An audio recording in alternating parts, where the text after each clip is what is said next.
And now, ladies and gentlemen, may we turn your attention to the commissioner's box located on the first base end of the Pirates dugout. The Pirates would like to extend a very special welcome to the governor of Pennsylvania, the Honorable Richard Thornburg, and his wife, Jenny.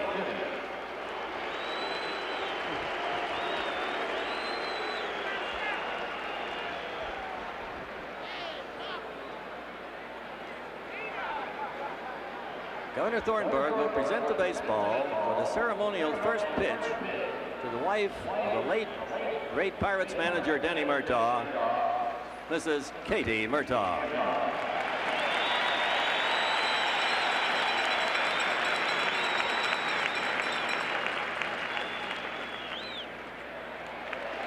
Welcome, Governor and Mrs. Thornburg, and congratulations on the occasion of your 16th wedding anniversary.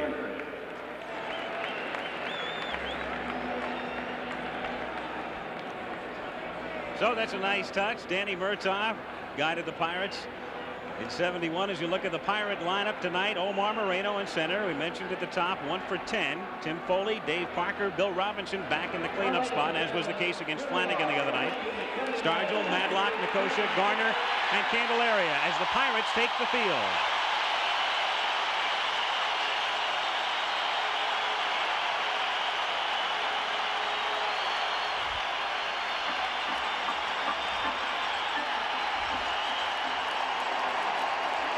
Defensively for the Bucs tonight, Bill Robinson, starter in game 1, is in left. Omar Moreno in center field. Covers a lot of ground, of course, with great speed. National League leader in stolen bases, Dave Parker, and you saw exactly what he could do last night as he threw out Eddie Murray at home plate. It was no contest. Bill Madlock, who when he was with the Giants earlier this season was at second base. As soon as he was traded over to the Bucs, they put him at third, and he's been there since the deal was consummated. Tim Foley, over of course from the Mets in the Frank Taveras deal, cementing the infield. Phil Garner is at second base for the Bucs, and of course at first, Willie Stargell getting the start back of the plate again with the left-hander McGregor going. Chuck Tanner goes to his right-hand hitting catcher, Steve Nicosia. And on the mound for Pittsburgh, the man they called the Candy Man, John Candelaria. Well, now looking at John Candelaria, there you see his numbers. He won 14, he lost 9. Candelaria, good fastball, good curveball, a good competitor. And as I said before, they're going to be keeping an eye on Candelaria. He is the winningest pitcher in wins on the Pittsburgh staff, but he's had that bad back. He's had the pulled rib cage. There you see the Oriole lineup. And it's a different lineup tonight for Earl Weaver, with Belanger having started twice, Garcia, and then Benny Ayala will make his first appearance in the series. Singleton, Murray, the sensei batting 5th. Gary Renicky getting the start in center field tonight, with Rich Dower getting his first start at second base. We've seen Billy Smith for games 1 and 2. Rick Dempsey back of the plate, and Scott McGregor on the mound. We had a lot of rain in Pittsburgh this morning. Howard mentioning it was pouring, and it poured up until about 12:30, so they've had 8 hours to squeegee off the field to try to get it as dry as possible. But one thing, Don, even on a very dry day, even when it hasn't rained in Pittsburgh for 10 days or 2 weeks, it's still probably the fastest surface in the National League. It is just that, and as you see the two-tone green, and that is out in excuse me, the center part of the field. It's still a little wet out there. As we watch batting practice, you could see the ball going through, and all of a sudden you'd see that little trail of water trailing the ground balls. It's still going to be a little touchy out there. There's the umpires. Russ Getz of the American League behind the plate, Terry Tata of the National League at first, and so on around. But it's going to be interesting to watch this game, these next 3 games here at Three Rivers Stadium. As I said, it's a different ball game on this artificial surface, and anything can happen. And one of the big things, you've got to watch this speed, and if you're looking at the two clubs, you've got to give that edge, Howard, to the Pittsburgh Pirates. Well, maybe so. I'm not so sure. They're going to have to prove it on the field. One other thing, there's a stiff wind, and later when our director, Chet Forty, shows you the flag, you'll see that wind, and there are swirling wind currents in this enclosed stadium. So here we go. Candelaria's first pitch is in for a strike to Kiko Garcia. Garcia making his first start. Mark Belanger, the starter in games 1 and 2, though Garcia did see a lot of activity during the regular season. Hit .247. Hit fair by Stargell and down the right field line and into the corner as Dave Parker comes up with it in the corner, and Garcia has a double. Now there was a classic example of that ball skidding and not on the base hit. It was a throw by Parker that got by Garner that was backed up by Foley. And Garner, as soon as that ball went by him, he turned around very quickly and he took a double take at that turf out there right behind where he would normally play. It's wet, as we said before, and you still got to take that into consideration. You're dealing with a lot of professionals here. You can talk all you want about apparent confidence and outspokenness, and we're going to kill them and all of that. But if the Birds should get a few runs in the first inning, suddenly you will see different attitudes appearing. Well, that's why they're both here, Howard. They Exactly. both are professional teams. There's a lot of truly great professionals on both clubs. Benny Ayala, the batter, making his first ever World Series appearance. Ayala getting the start in left field tonight. Takes up and away, ball 1. Ayala right now is going to be trying to do one thing, or he should be, and that's be trying to move that ball to the right side. He's got to try and advance Garcia to third. A half swing, and it's in for a strike, and the count is 1-1. He is a former Met. He is, in point of fact, a most pitchable hitter. His one hitting strength is on the fastball, a little bit inside. At least the scouts say so. Benny signed by the Mets in '71 and spent part of the 1974 and '76 seasons with them. 2-1 the count. That little movement right there by Nicosia, that was just a reminder to Candelaria saying, come on, get that hand up, get on top of the ball, don't be dragging that elbow in and slinging that ball up here.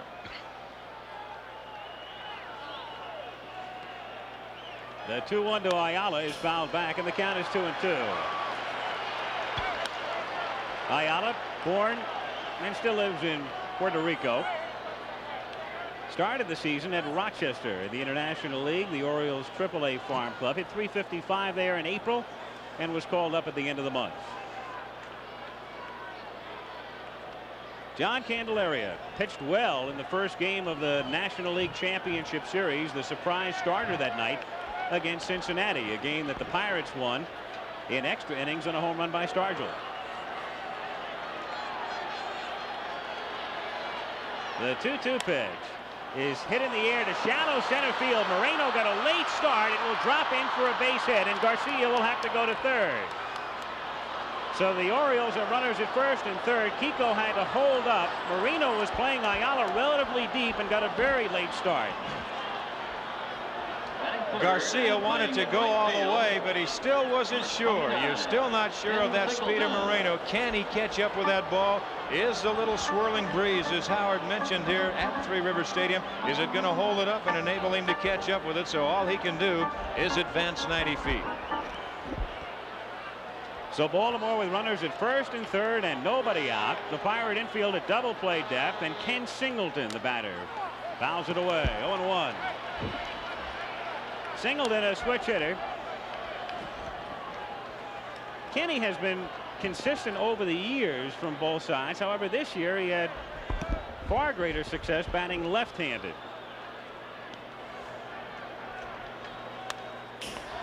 Oh, 0-2 the count. Singleton, whether he's batting right-handed or left-handed, that pitch right there, you can be asking for trouble when you get that fastball up and over the plate. Singleton's a very upset young man, in point of fact, with the bases filled in the bottom half of the 7th last night. Earl Weaver said to me, you talk to Kenny, he'll tell you the truth. He was over-eager as much as he's been around, and swung at a bad third strike and a bad ball for a first strike. And there he just struck out again. So Ken Singleton got on strikes. Candelaria gets a big out. Here it is again. That was just a pitch right up over the plate, a breaking pitch, and Singleton actually just swinging through it. You could see that head fly out. Eddie Murray comes up. Murray is 4 for 5 in the 2 games. Home run last night. Hit .295 during the regular season. And the great controversy over his cutting off of Singleton's throw in the top of the 9th last night. Eddie has remained substantially aloof from the media people. He feels he did the right thing. He stands on. High for a ball and the count 1-0. You know, I agree with him, Howard. I just, as you look at Garcia at third and Ayala at first, I just don't think that ball would have got out. I think it would have been up the line just a little bit as you watch Chuck Tanner pace that Pittsburgh dugout. I'm not sure I agree with you. Well, that's what makes it a great game, doesn't it? Singleton's throw really didn't look like it had that much on it last night. I agree. I think Murray made the right decision.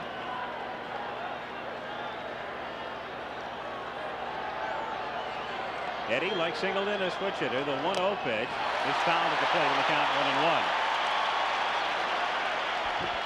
1-1. What a lift this would give Candelaria, having struck out Singleton. If he can get by the hottest hitter thus far in the World Series, going at an 800 pace with the 4 or 5 that Al mentioned, this would give Candelaria and the Pirates team a whole additional lift after last night. A liner to Garner at second, throws to first, not in time there, but they get the second out. So Candelaria has struck out Singleton, gotten Murray to line to Garner. Runner still at first and third, 2 down. This ball was hit hard, but Ayala really wasn't that far off of the bag at first. He saw the play right in front of him, and he got back just in, I'll say this, just in time. But he's there. Good call. But the Candyman's on the verge as DeCinces smiles going up there, because now it'll take a base hit to score a run. Doug DeCinces 1 for 7. The 1, a home run, his first trip to the plate in game 1. Takes a strike.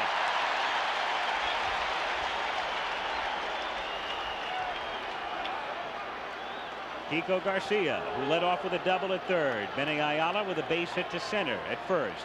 2 down. The strike 1 pitch. Did he check? Yes. And the count 1-1.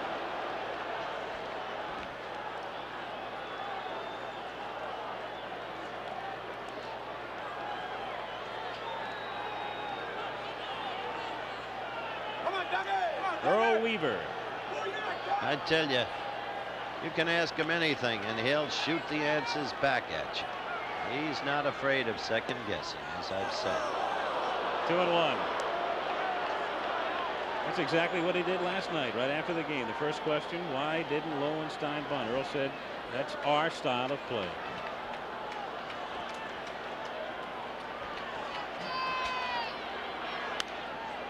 Out of play, and the count is 2-2.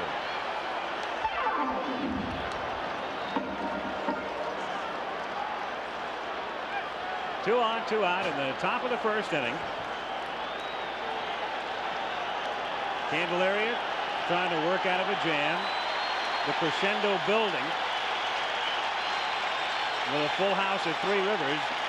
And Candelaria ready for the 2-2 pitch to DeCinces. Fouled away again. You're going to hear some noise here at Three Rivers. These Pittsburgh fans, they have been around this game of baseball for many, many years. I'll tell you, they can really create a noise.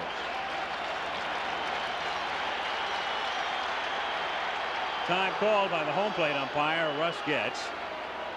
The morning snow had the local radio stations playing Jingle Bells.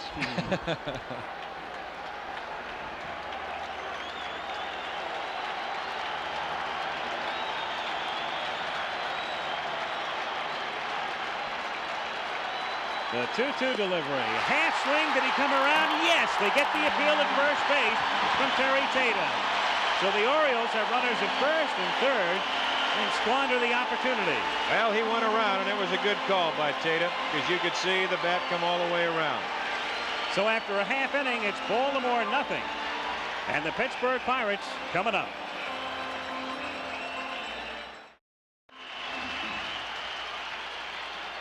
Omar Moreno to lead things off. Omar 0 for 5 in game 1 and then 1 for 5 last night. Hit .282 during the regular season. 1-0 the count. McGregor's the type of pitcher, he's a little sneaky fast, and then through the course of the game he'll put a little on, he'll take a little off. Got a good breaking pitch, and he's got an excellent move to first base. Gives you something and takes it away. That's exactly right. The 1-1 pitch to Marino. Low and outside, ball 2. 2-1 the count. Marino, Foley, and Parker in the bottom of the first inning after the Orioles had wasted a threat in the top of the inning.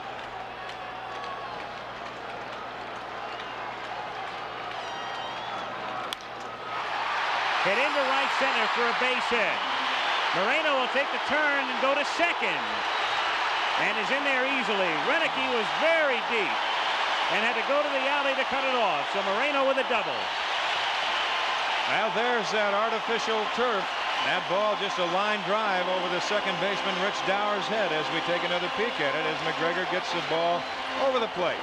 Good pitch for Moreno to hit. That ball is out, and now it goes up the alley. And what you've got to do here, you'll find the outfielders, they have to round the ball off. It is very tough at times for an outfielder to cut across and really cut it off. You've got to have exceptional speed. I'll tell you, flatly, Weaver is taking a risk playing Renicky in center field. He does not have the great speed of Bunbury. Exactly. Tim Foley, 2 for 9. The type of situation in which he normally excels at advancing the runner. There's another thing. Balk is called on Balk call. He started and stopped. And it was the first baseman, Tata, that caught it. He actually started his hands and stopped and looked for another sign. He brought his hands out and then stopped. But right there was the eyes of the first base umpire, Terry Tata, that caught him. And Earl Weaver's going to go out and he wants to check with him very quickly. But almost invariably, and we stressed it last night, when you fail to capitalize on a big opportunity, the other team immediately comes through on its own. And this is working in process right now. Watch him here, McGregor. there he goes. Well, he started. Just prior to that, he started and stopped. Meanwhile, Weaver makes a visit to the mound with Marino now at third. And nobody out. McGregor, as you can see, pitched very well these last several times out as we once again look at the balk. There he goes, right there. There it is. That's how he got caught. Exactly. It's a movement of his left hand. He just started his hand in a little bit, and then he just stopped again to double check the sign. And now Weaver, after talking to his pitcher, Scott McGregor, naturally he's going to go to his defense, and he's going to go back over to the first base umpire, Tata, and he's going to tell him exactly what he thinks. Home plate umpire from the American League, that is Russ Getz. He's down there. He has heard the verbal barrage of Earl Weaver many times throughout his career. And it was the first base umpire that called it. He was standing there looking right at it. Earl, of course, knows he's not going to get them to change anything. What he wants to do is establish position. See that he doesn't get an adverse call again. Remember, it's a National League umpire who made that call this time, so. And he's making his point again. Tata, as he pointed and he turned away, and Tata said, "No, wait a minute, that's exactly the way I called it." And Earl says, "I don't care what you call, I'm going with my man."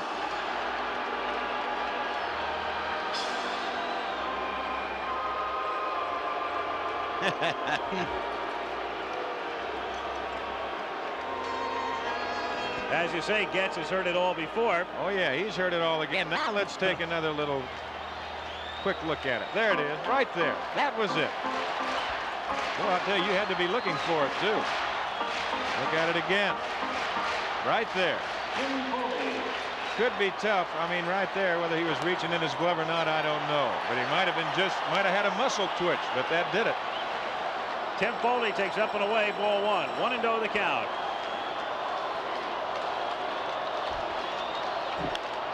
Popped up. Dempsey flipping the mask aside. and makes the catch. So 1 down with Marino at third in the bottom of the first inning. And Dave Parker coming up. He's only gone 5 for 9, Al, so far in the series. He's been absolutely brilliant on defense. While we've had shabby fielding in both games, not so with Dave Parker. Superb catch on Doug DeCinces in the first game. And, of course, the brilliant throw yesterday. He did have a lapse, though, on that short fly. He said that he did. He says, I just lost my concentration, and he says, I booted it. That's all. The Orioles will give up a run on a ground ball. First inning, the infield is back. Marino is at third.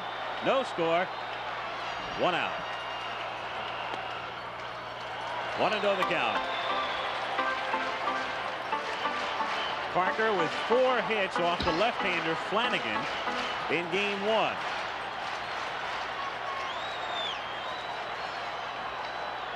Outfield is deep and straight away. And Parker lines it to center field. Should be deep enough to score a run as Renicky makes the catch and Marino comes in to score. 1-0 Pirates.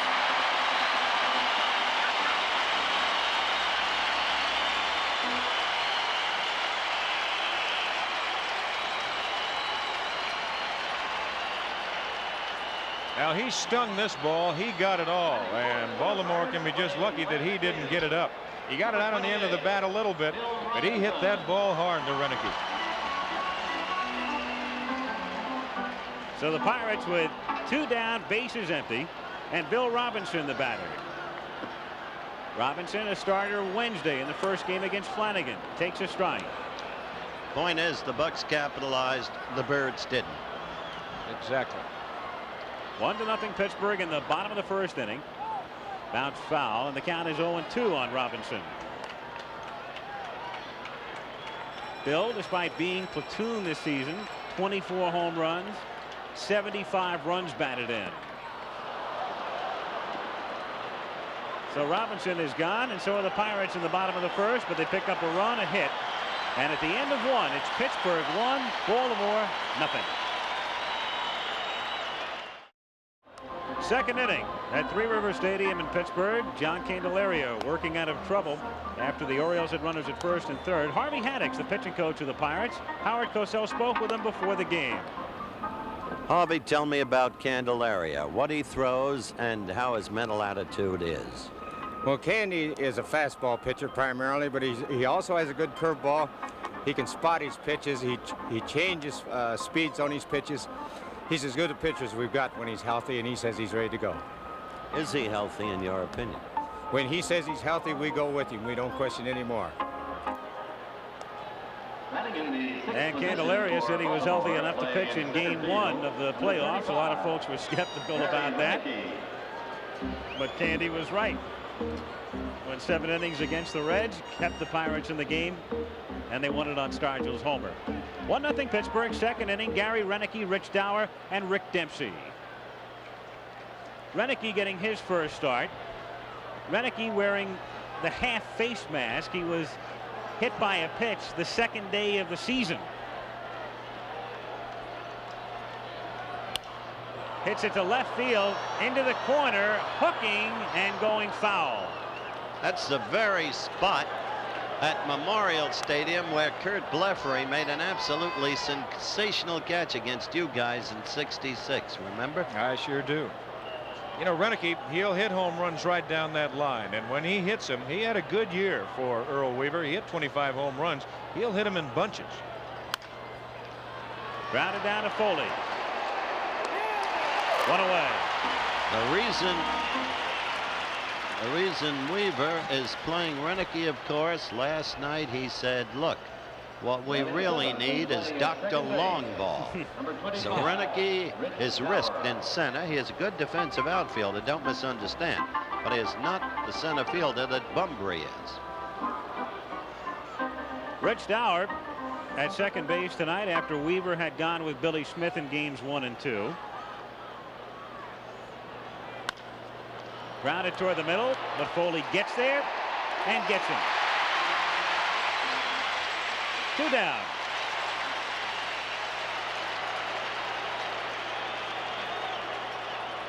So Candelaria, after giving up the double to Garcia, the single by Ayala, has retired 5 in a row, and Dempsey is the batter. Now, the one thing that you get on the artificial surface, you'll find your infielders, they can afford to play a little bit deeper because the ball's going to get to them quicker and they can round balls off and cut them off much better. 0-1 the count. Dempsey's a little bit upset. He feels the manager showed a lack of faith in him as a hitter when he did not order Lowenstein to bunt. Billy Smith then would have been walked, and that would have brought up Dempsey. Beautiful pitch. 0-2 the count on Dempsey with 2 out. Bases empty in the second inning. That was going back to last night, of course. The key situation in that game. In the bottom of the 8th. Look at that crowd. Beautiful ballpark. Located near downtown, the confluence of the Allegheny, Monongahela, and Ohio rivers. Three River Stadium. The 0-2 pitch just missing, and the count 1-2. You also got a quick glimpse of the family. The words inscribed on top of the Bucks dugout. Sister Sledge.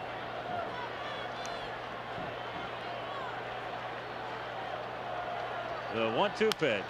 Bouncer to short, and the whole inning belongs to Tim Foley. So the Orioles are gone in order. Candelaria has set down 6 straight in the middle of the second inning. It's the Pirates 1 and the Orioles nothing. Bottom of the second inning, Scott McGregor working for the Orioles tonight. Earlier, Howard had a chat with his battery mate, Rick Dempsey. Tell me about Scott McGregor. Scotty likes to move the ball around. He's really become a major league pitcher over the last year. He changes speeds. He's got a good sinker. He's not overpowering, but he keeps the ball down. He reminds me of the Mickey Lolich of the Tigers from the days past. Sinker is perhaps his best pitch, isn't it? Definitely his best pitch. You know, he's got a real good one. It sinks a lot when it's working. He's got a great off-speed pitch. He's got a good curveball, and he can throw the ball hard in on your hands when he wants to. Dempsey discussing McGregor, likening him to Mickey Lolich in Lolich's prime at Detroit. As Stargell, it's a 1-1 pitch by a diving Dower out into right center field for a base hit. So here in the second inning, as was the case in the first, the Pirates get the leadoff man on. Stargell with a single to right center. Well, Dower gives it A for effort. He went over. That ball was hit hard by Stargell, but that just got on that carpet and it got by him in a hurry. Then after that, see the water skip up, and after that you could see the water trail the ball all the way out to Renicky. Stargell at first and nobody out, and Bill Madlock the batter. Madlock hitting .298 this season. Hits it foul outside third. He hit .298 combined with the Giants and the Pirates, but of course the big story was what Madlock did for the Bucks after coming over in the deal. You see those stats? They were 37 and 34 before Matlock. I cited them last night, and 61 and 30 after Matlock. Oh, and you think of the youth of Bill Madlock and the kind of player he is, and his past history of twice winning the National League batting championship. Boy, that has got to be just what the doctor ordered when you can pick somebody up like that. The strike one pitch to him is swung on and missed. Really tells you something about the Pirate lineup too when you've got a two-time National League batting champion hitting sixth.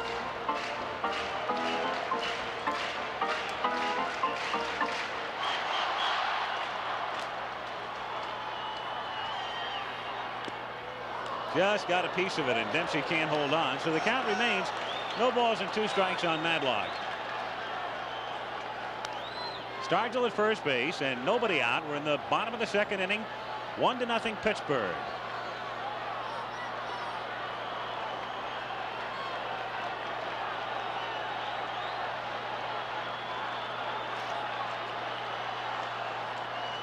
The strike 2 pitch is inside. That's the pitch that Rick Dempsey described, Al. How he suddenly becomes fast on the inside and can fool you.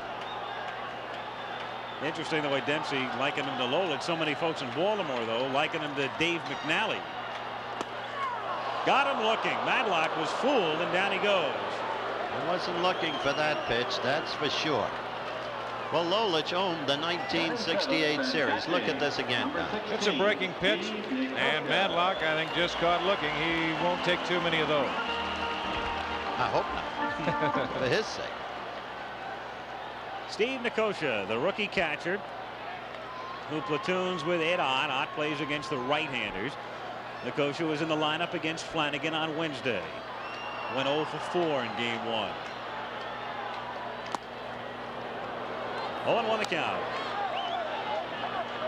Now, little by little, McGregor is going more to his fastball. You notice? He has not thrown that many breaking pitches at all, and he has not showed him the off-speed breaking pitch yet.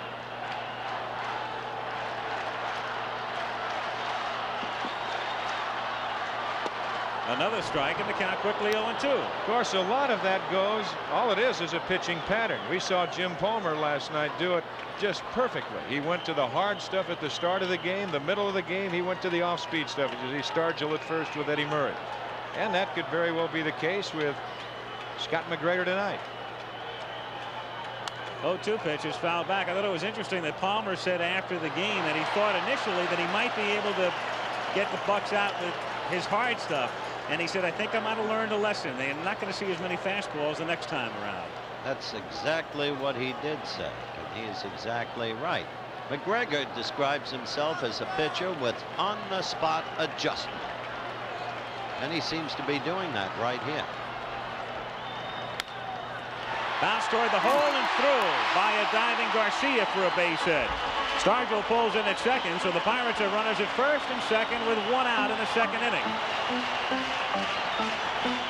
They have the look of a hot club, the Bucks. They really do. And that was a big game last night for him. As you look, a great effort again by the shortstop Kiko Garcia, but just out of his reach. You see the water squirting up. Well, that was a seeing eye grounder, and on natural turf would probably have been a double play ball. Very true, very true. But as I said at the top of the show, Pittsburgh feels very fortunate that they come out of there with a split. And Baltimore, I'm not too happy that they think they should have been here 2-0. Garner swings and misses. 0-1. Don't overlook this guy for the whole sweep of the series. He's 4 out of 6 already. Started out as a goat with a first inning error in the first game that set up the 5-run inning for the Birds. Since then, he's been what he's been all year, Mr. Michaels.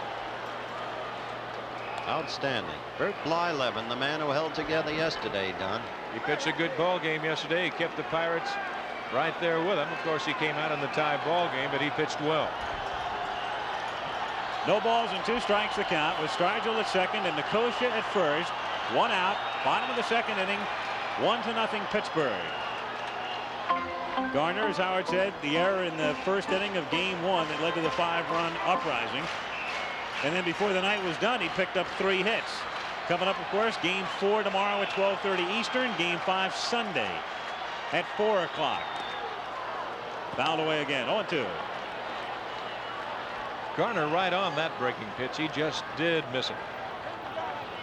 Just waiting to see exactly when McGregor might change his pattern just a little bit and go to that off-speed curveball, because he's got a good one. He's got a variety of pitches, as we said before, and he just mixes up his speeds. 0-2 the count.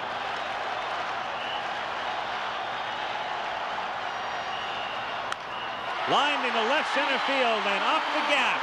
Stargell will come in to score. Nicosia heading toward third. He is being waved in. The relay from Garcia goes to third. And now they've got Garner in a rundown. And Phil being run back by Eddie Murray toward third. And the tag is made there for the out. But the Pirates pick up 2 and lead 3-0. But even in the rundown, those of you who watched closely saw Garner holding up, looking toward home plate, making sure that Nicosia had scored. And this club is alive. Garner, the kind of player you saw him in his 19-game hitting streak, that graphic just a few seconds ago. one of the hottest players in the big leagues. There's Gary Renicky playing the carom, and now the high throw to the relay man Garcia. He's got the play in front of him. He goes to DeCinces. DeCinces runs Garner back to Eddie Murray, who very alertly is trailing the runner to second base. He flips back to Dower, who makes the tag. Now we have action beginning in the Birds bullpen. And let me tell you, if McGregor can't do it for them, you're looking at Stewart. If McGregor can't do it for him, this has to be a terrific blow to the Birds. Just terrific. You saw the Orioles appeal at second base, contending that Nicosia missed the bag on the way to third. Denied as Candelaria loops it into left field for a base hit. Ayala over toward the line to cut it off. So 4 hits in the inning and 5 in an inning and 2/3 off McGregor. This is not the Scott McGregor who against teams that finished over 500 was 10-2. Not the McGregor you saw last Saturday. No, he's not, and I'm really amazed, Howard, that he is staying so much with his fastball. As you heard Rick Dempsey, he's not an overpowering type pitcher. He'll try and move the fastball around, but everything so far has been pretty much the same speed. If you throw things pretty much the same speed, your fastball and your breaking pitch, and you're not overpowering or have an exceptional curveball, you have a chance to get yourself in a little bit of trouble. And that is exactly what Scott McGregor's in right now. Ray Miller back in the dugout. Sammy Stewart throwing in the bullpen. Stewart seemingly has been up in every postseason game, and we have yet to see Sammy. But he's thrown in the pen. Well, I don't think you're going to see Stanhouse in a hurry. Not this early. Not here. We'll be here till game time tomorrow if we see him this early. Omar Moreno at the plate with 2 down, and Candelaria at first base. A strike, 0-1. That rundown on Gardner, interesting. How often do you see the outmate at third, and the last 2 men involved in the play are the first baseman and the second baseman? Murray throwing to Dower, covering at the bag. You're right about that, Al. As you saw a swinging strike, of course the job is to run him back to the base furthest from home and tag him out there. And of course you've got to give Eddie Murray a lot of credit too, because he was trailing the play. If he doesn't trail the play, there's nobody at second base, and Garner goes back to the bag unmolested. And when DeCinces had to vacate third, Dower was alert enough to get over there and make the tag. The 0-2 to Marino. Shatters his bat, and the ball trailing the wood. Bounded down to second, where Dower throws him out. Nice play by Rich, fighting off the wood and the ball. The Bucks get 2 in the second. We go to the third. It's 3-0 Pittsburgh. Scott McGregor to lead off as we go to the third inning. It's 3-0 Pittsburgh. McGregor, Garcia, and Ayala. John Candelaria got out of a jam in the first, set the side down in order in the second, up high. McGregor is a switch hitter. That's a rather esoteric factor in a league that employs the designated hitter. But Scott in the minors was a good hitter. A strike. As a matter of fact, at one point when he was in the Yankee chain at Syracuse and managed by Bobby Cox, he was Cox's top left-handed pinch hitter.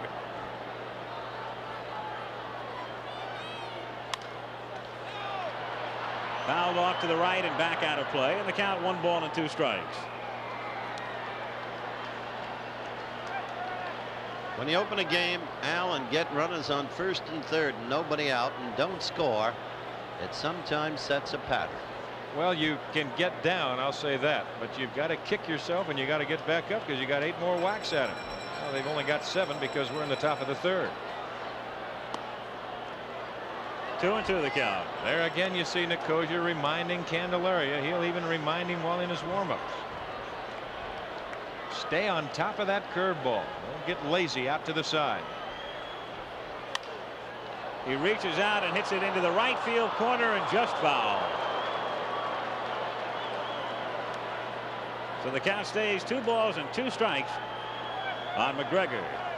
Bobby Haddock's talked about the Candyman's fastball. I haven't seen him use it that much tonight. Have you? He's not throwing really that hard. He's only thrown 1 pitch over 90 miles per hour tonight. Popped up.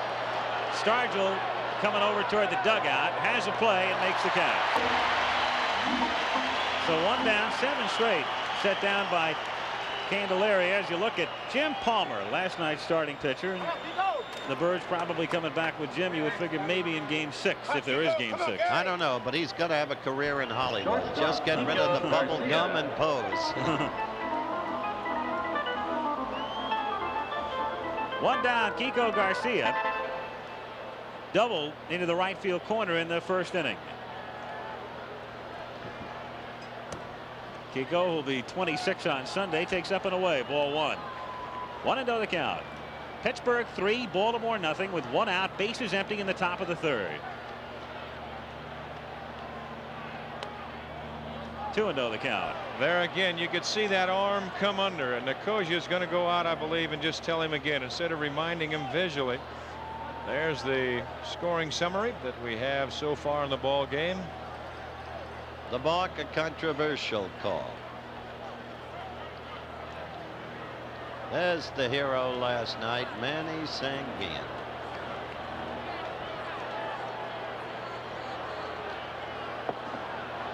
The 2-0 pitch. Missing inside. Ball 3. Candelaria not too happy with that call.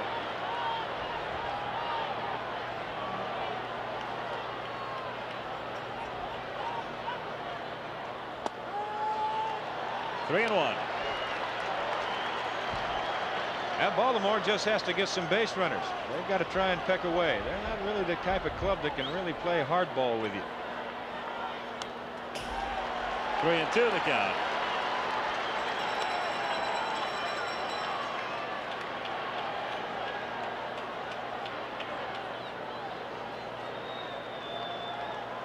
Full count on Garcia.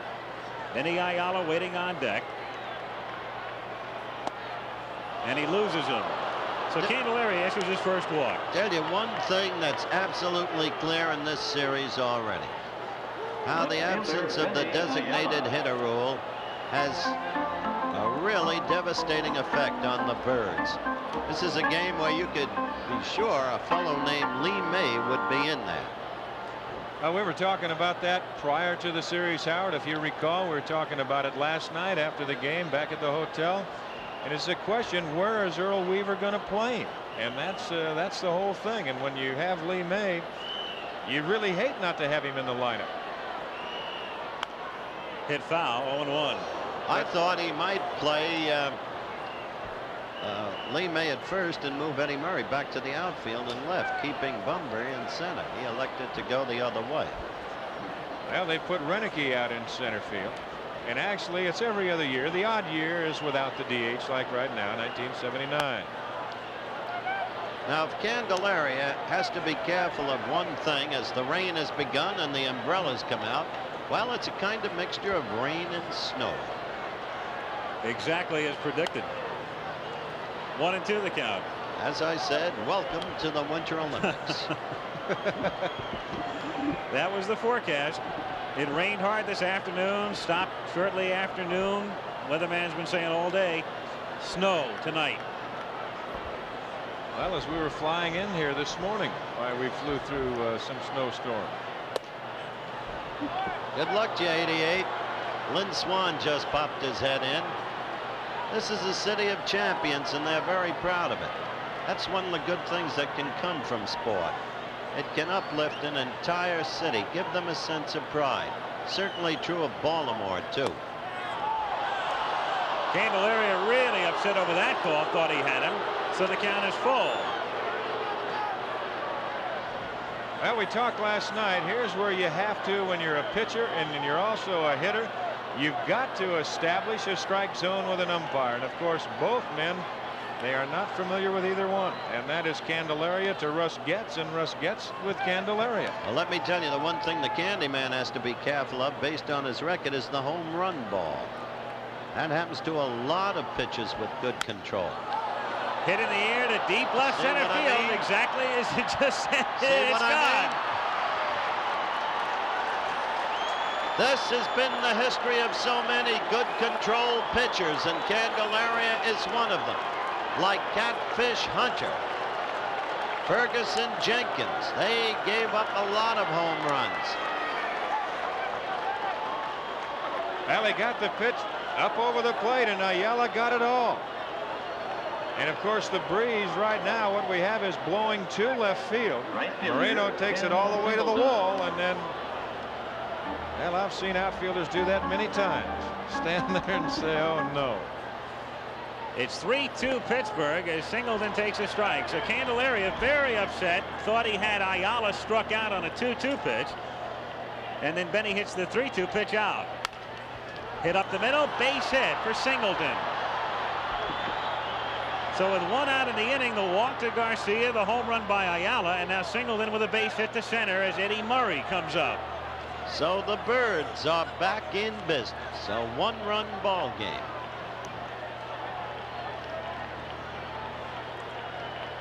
First baseman Eddie Murray. Eddie Murray 0 for 1, lined out in the first inning.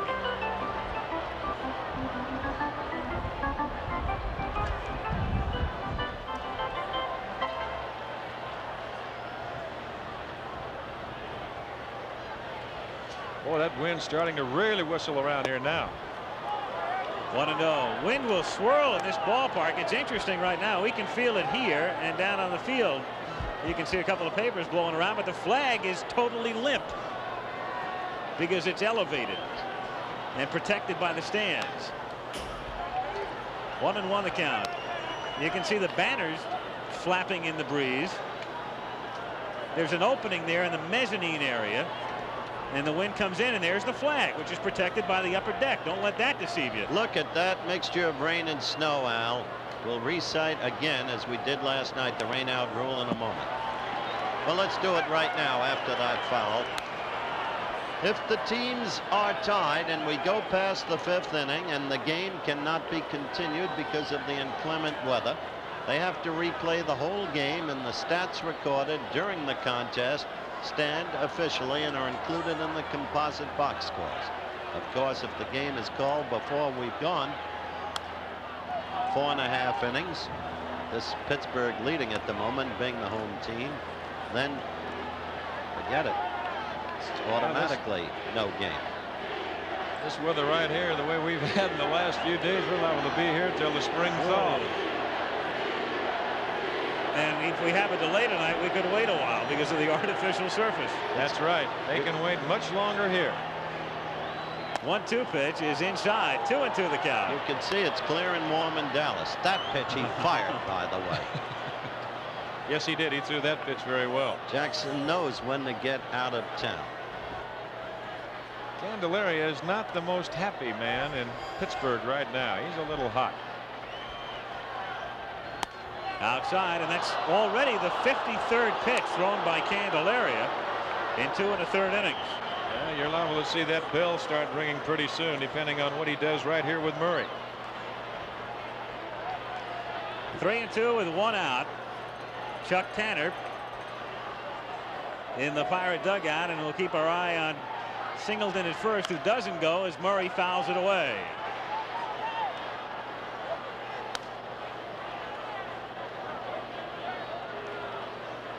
The Pirates with a run in the first and then 2 in the second, and the Orioles have come back with 2 here in the third on the home run by Ayala.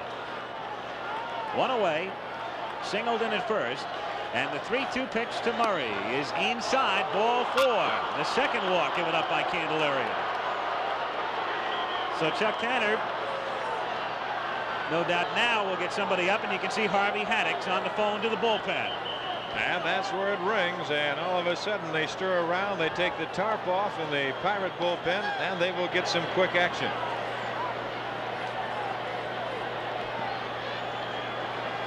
So the Orioles with runners at first and second and 1 out. And DeCinces coming up. Interestingly, that home run was the 3rd for the Birds in the series. Sensei won, Murray won, and now Ayala won. For the Bucks, Mr. Starcher. DeCinces struck out in the first inning. He's 1 for 8 in the series. 0-1. There is Enrique Romo. in the Pirate bullpen. He's not a short man, but he's got that squat kind of body. Stocky, no, broad all through.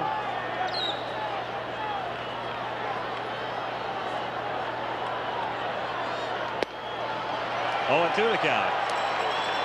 Rain coming down harder right now and starting to blow in sheets of rain around. You see Chuck Tanner kind of looking up. I love Indian summer.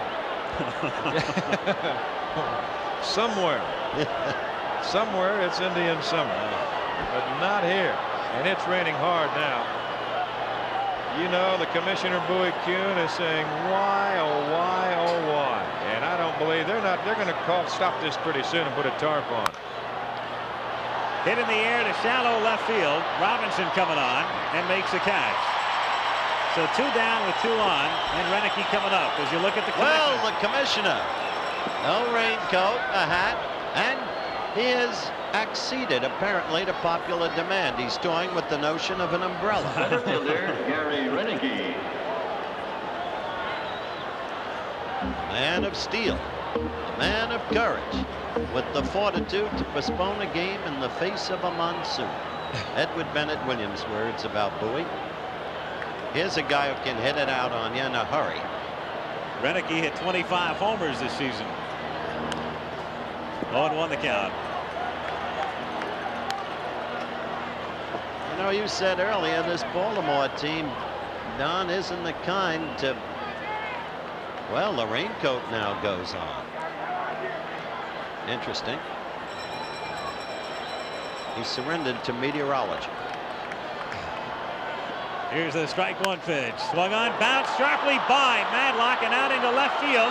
They are waving Singleton in, and the throw is. Did he get him? Yes. Steve Nikosha came out to take the throw from Robinson, and the inning is over. I tell you, Singleton made that play possible by Robinson. Deserves all the credit in the world. Watch Kenny here. Kind of slowed up just before getting to third. He was. Hey, interesting, isn't it, to look at it? But the umpire was right on that play. The point I was going to make was I didn't think Kenny was getting good footing. No, he wasn't. He did not run well at all. As a matter of fact, Robinson had the ball when he was before he even got to third base. That ball got out to Robinson in a hurry, and you know any kind of throw at all, he's going to be a dead duck. In the inning, the Orioles get a couple on the homer by Ayala. In the middle of the third, Pittsburgh 3 and Baltimore 2. And we're ready for action to resume. And I must say, the field in surprisingly good shape. Al? Ground crew did a great job as Foley leads off in the bottom of the third inning and looks at a strike. Foley, Parker, and Robinson. The Pirates got a run in the first and 2 in the second. The Orioles 2 in the top of the third. Popped in the air, shallow center field. And he's gone. You saw him splash just a little bit, didn't you, Don? Well, you're going to see water out there, Howard. That dark green square out there in the middle of the field, that seems to be part of the turf here that holds more water than anything. And that's where we've noticed a lot of the water, as you see it right there on your screen. That's where we've seen the tail, the rooster tail, come up behind the balls going out there. By the way, you saw the back of the center fielder, Renicky. It was not an optical illusion. He has started tonight in center. Ayala in left. The Ayala move has already paid off with the 2-run homer. Bunbury has been benched against the left-hander. Dave Parker looks at a strike. 0-1 the count. The Cobra. Hit a sacrifice fly in the first inning to drive in Marino with the Bucks' first run. The strike 1 pitch to him is popped foul back out of play, and the count is 0-2. Weaver's a hero in a hurry when an Ayala hits a 2-run homer for you. There are no second guesses then, right, Don? No, not really, not at all. I said before that Earl's a percentage manager. He's a hunch manager. He proved that last night. He says, my game's a simple game. It's not like that X's and O's stuff in football. He should know how simple football is. The 0-2 pitch to Parker backs him off. 1-2 the count. The rain delay was 1 hour 7 minutes.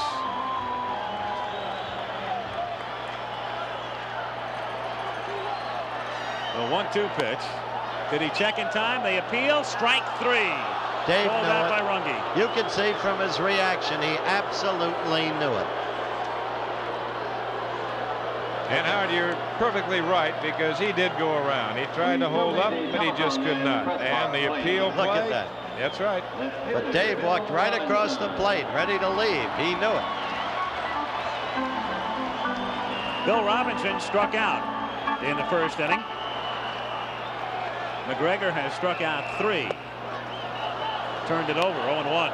McGregor is liable to come back the way that his ball will tail and the way it will sink. He might have a little better fastball right now. 0-2 the count. When I say better, I don't mean velocity-wise, but movement-wise. I understand.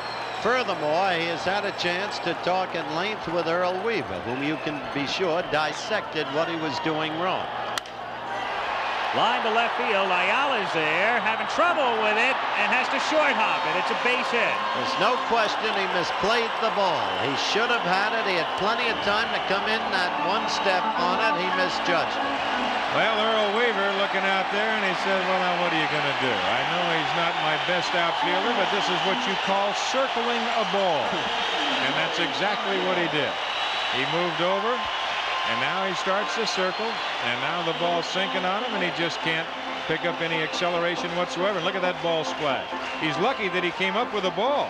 That ball could have skidded on him, and that's what you're going to see a little bit now that this field is wetter than what it was when we started the game. Stargell the batter. Willie 1 for 1. Moved to first base. Murray was starting to come in toward the mound. And Robinson gets back. McGregor has a great move. It's very difficult to get a jump on him. Robinson with a short lead, and Stargell hits it foul into the seats back at first. 0-1. Again, that low ball to Stargell. You can invite disaster with that. We've told you how he golfs them out of sight.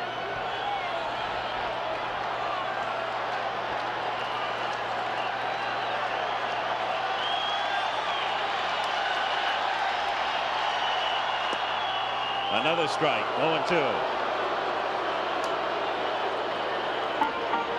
2 out in the bottom of the third inning. Robinson at first base. Chuck Tanner.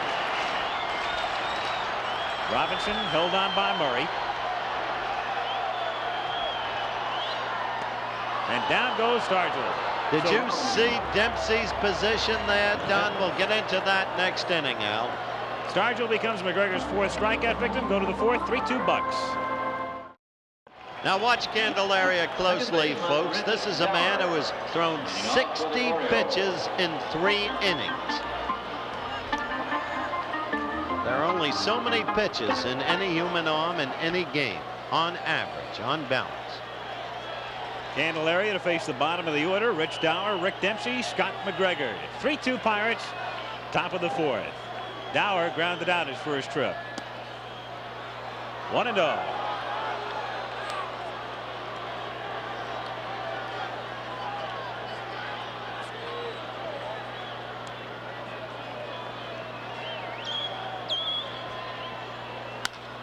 Hit into left center field. That's a base hit and maybe more.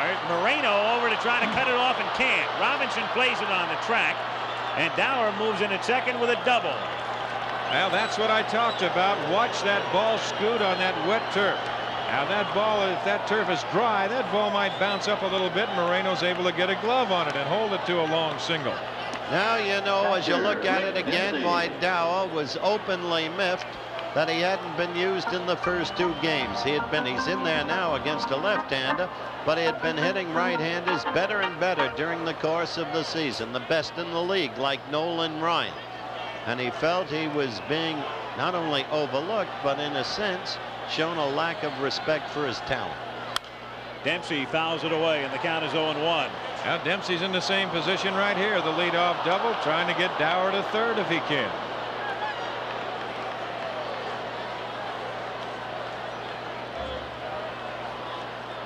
That last pitch was 89 miles per hour, which is reasonably good speed. He's only thrown one pitch over 90 miles per hour. That was a beauty, that curve. Brought it from the outside in. No balls and 2 strikes, the count on Dempsey. The pitcher McGregor next. Dower at second. It's got Rick in the hole.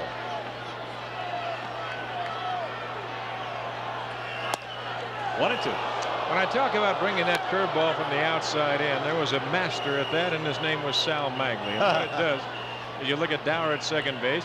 You start the curveball outside. Now, Magley's case being a right-hander to the left-hand hitter, and then all of a sudden they will give up on that pitch.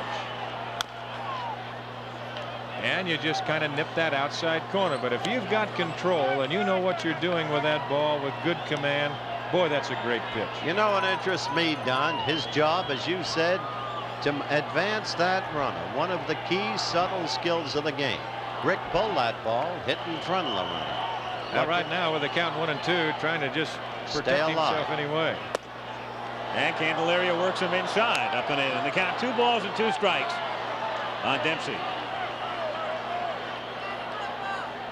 Now he's thrown 67 pitches.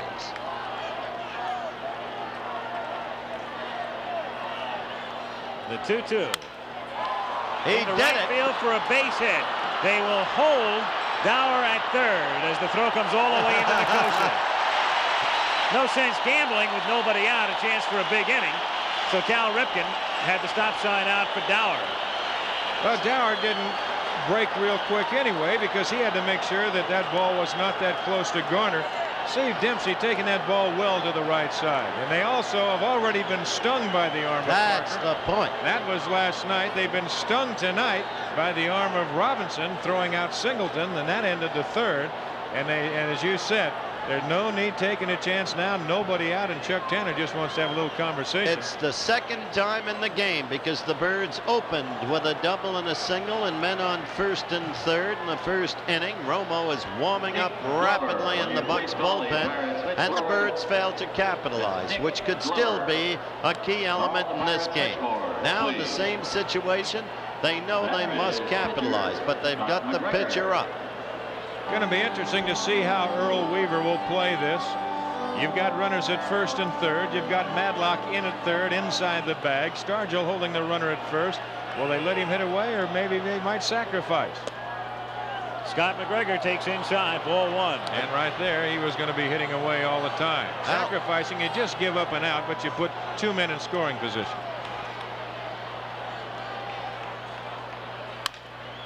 Bouncer to short. The runner holding at third, and Foley throws to first too late. Tim had no play at all, and Dower was holding at third all the way with Foley initially in double play depth position. So they're loaded with nobody out. Well, Timmy ran himself into an error right here. He didn't have to make the play that hard. He made it into a short hop. You see the ball scoot on him, comes up. You saw the water bounce. Now he's got no play. He looks at third. And I'll tell you one thing, McGregor went down that line pretty good. He sure did, hitting from the right-hand side. Looking back at those Bucks outfielders, Al, they're looking more and more like those young guys of the Montreal Expos who throw so brilliantly. People like Dawson and Valentine. Loaded up with nobody out, Kiko Garcia has doubled and walked. Again, the infield double play depth at short and second as it's drilled foul. 0-1. If the Bucks can get out of this, it has to have just a dampening effect on the Birds ball club, but they do never quit. I really don't believe that Candelaria has really found out the strike zone of home plate umpire Russ Getz tonight. 0-2 the count. He's getting a lot of pitches up, and when Candelaria is right, he doesn't throw that many pitches up. He's got a good sinking fastball. But quickly he's got Kiko, who's an underrated hitter, 0-2. So he's got 3-4 pitches to work on the guy.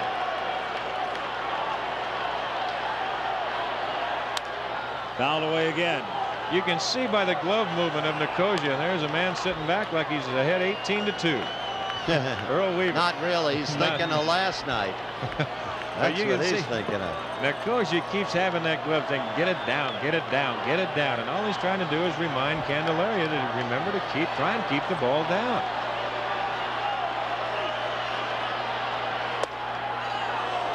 One and two the count. Still up. So Candelaria with the bases loaded, nobody out. The Pirates on top 3-2. In 3 innings, Candelaria has thrown 74 pitches. Line into right center field, and that one is up the gap and all the way to the wall as Dower comes in to score. Dempsey comes in to score. They are waving McGregor in. The throw will go to third. It's a 3-run triple. As I said, I would not have brought Candelaria out again, and Lasorda of Norristown was right. Well, here comes Chuck Tanner, and that's going to be all for Candelaria. The pitch, not a good pitch, up over the plate. Garcia hit it. Now watch that ball scoot. When it hits that water, that's all she wrote. It's going to have to go all the way to the wall.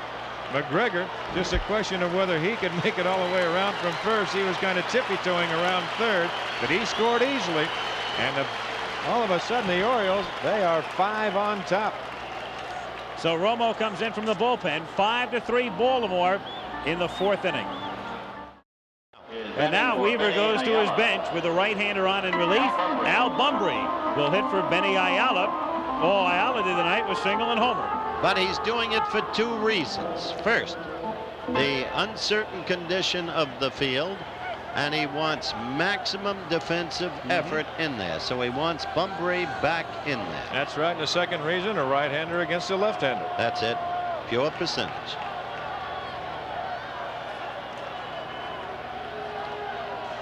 Nobody out. Garcia at third. And look out. Al Bumbry hit by the first pitch from Enrique Romo. That hurt. You can say on a damp night like this how it must sting. Well, he wants to work him inside. You see where Nicosia is. He hits him right in the numbers.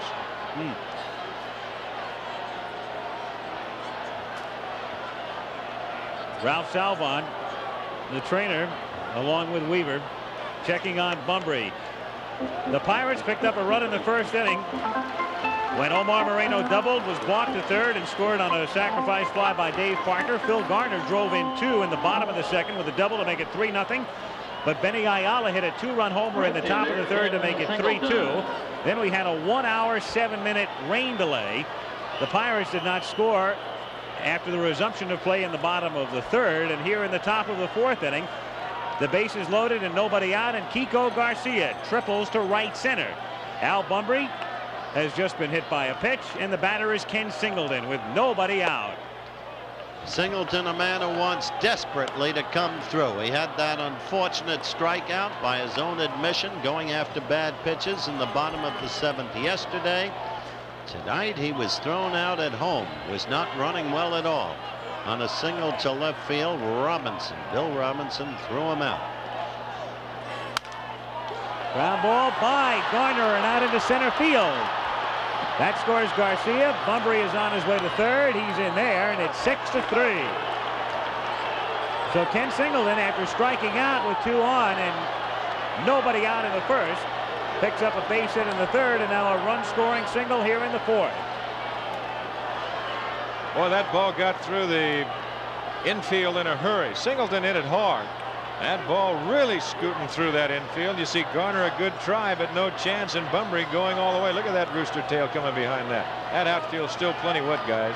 This is the first Pirate reliever, Enrique Romo, because we've talked unremittingly about the brilliance of the Pirate bullpen, who's given up a key hit and accordingly a run. Now Dave Roberts, a left-hander, throwing down in the bullpen right now. Eddie Murray at the plate. There's Roberts, acquired along with Madlock in the deal with San Francisco in June. Murray is lined out and walked. Change is hit in the air to right field toward the line. Parker circles underneath it and makes the catch, and they will hold Bumbry at third. They learned their lesson. I'll tell you, Romo was lucky on that. Murray just hit under it. That was a pitch he might very well have deposited in the seats, Don. He did. That's right. I already got it out on the end of the bat a little bit too. Give it a quarter of an inch. There it is again. You can take a look at it. Even Parker is human, by the way. He threw up the line on this one, but such is the respect for him now that they wouldn't chance sending the runner from third home. Bunbury. That's the first out in the inning. Runners at first and third. Infield double play depth. 6-3 Baltimore. DeCinces has struck out and fly to left. He is 1 for 9 in the series. 0-1.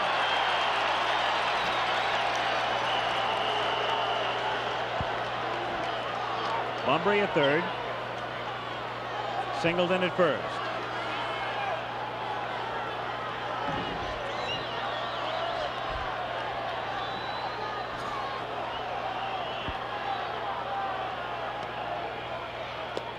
Breaking pitch, and he lays off it. 1-1 the count. Chuck Tanner managing his third club. Tanner started with the White Sox and spent a year with Charlie Finley in Oakland, but this is where he always wanted to wind up because he's from Newcastle, about 50 miles up the road.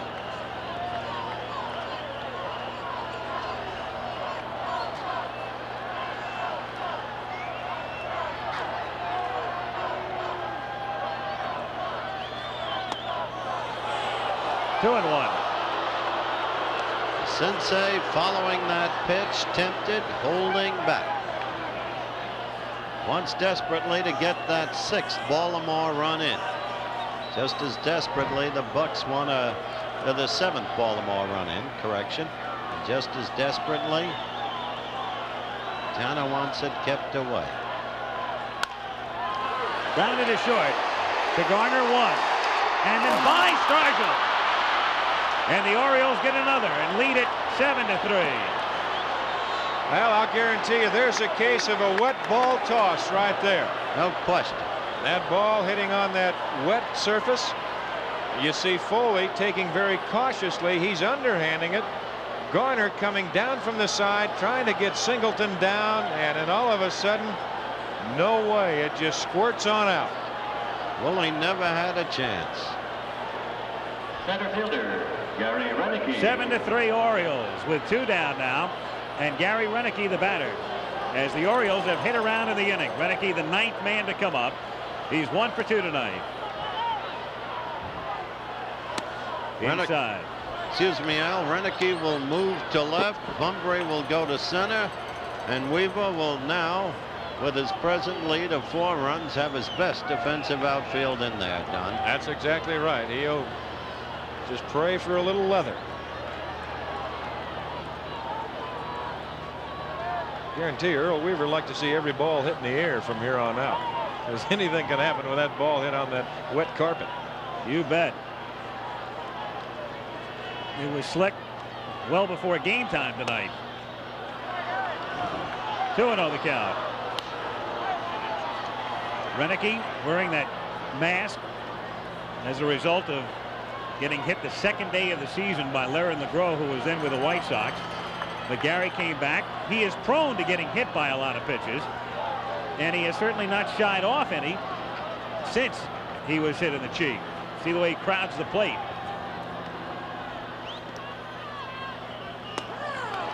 Two and one. Renicky, a little unusual bat style. You can see that hands way down, and Romo comes up and he makes a good pitch on him. And there's a case where Renicky had the count in his favor, 2 balls and no strikes. He's looking for a pitch in his location. If it's not, he's going to take it. 2-2. Renicky this season hit by pitches 12 times. Essentially the runner at first with 2 down. Only Chet Lemon of the White Sox was hit by pitches more than Renicky. Lemon got one 13 times.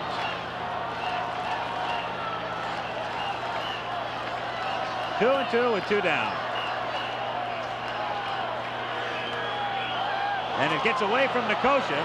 And down to second goes the Sensei.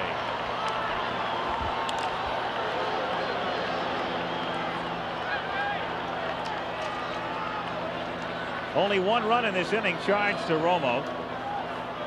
Candelaria giving up 6 runs and 8 hits in 3+ innings. That scored as a wild pitch to move the Sensei along, and the count is now 3-2. Rich Dower is on deck. He's the man who got things started off Candelaria with a double.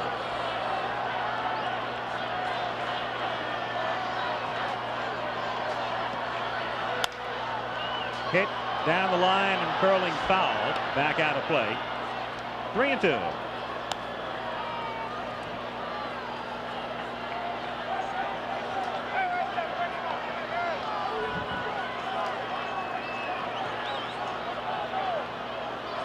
Every seat, of course, sold in Pittsburgh, and as we look around, not too many decided to go home. But some did. It's only fair to point it out. Up in the upper left field deck. Down goes Renicky. So the inning is over, but the Orioles send 9 men to the plate, come up with 5 here in the 4th, and in the middle of the 4th, it is 7-3 Baltimore. This is not the old drivel. Stick with us. This is still a ball game, because the latter statement is the absolute truth. The Bucks have proved it throughout the entire year. No team in the National League has had equivalent comeback capacity. Hit to right. Singleton is there. 1 down. This telecast presented by authority of Major League Baseball and is intended solely for the private non-commercial use of our audience. Any publication, reproduction, retransmission, or other use of the pictures, descriptions, and accounts of this game without the express written consent of Major League Baseball is prohibited. Nicosia singled in the 2nd inning and came in to score on Garner's double. I must say, McGregor has looked like a different pitcher since the rain delay, Don. He really has, Howard. We pointed that out last inning. He's throwing well. Hit deep to right field, but Singleton has room. Kenny back near the edge of the track. 2 down. You have to wonder what Weaver told him during that rain delay. Well, he might have had a chance just to collect his own thoughts, too. Scott's been around. He's a fine young pitcher.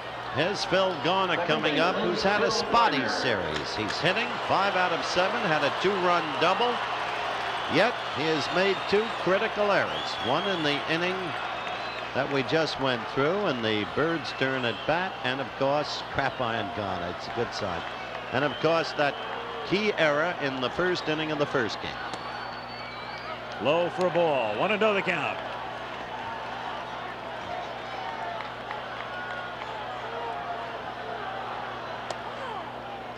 One and 1 on Garner. It's too bad to see the World Series played under such difficult weather conditions, but it must be. There are those in print. Grounded down to Garcia at short.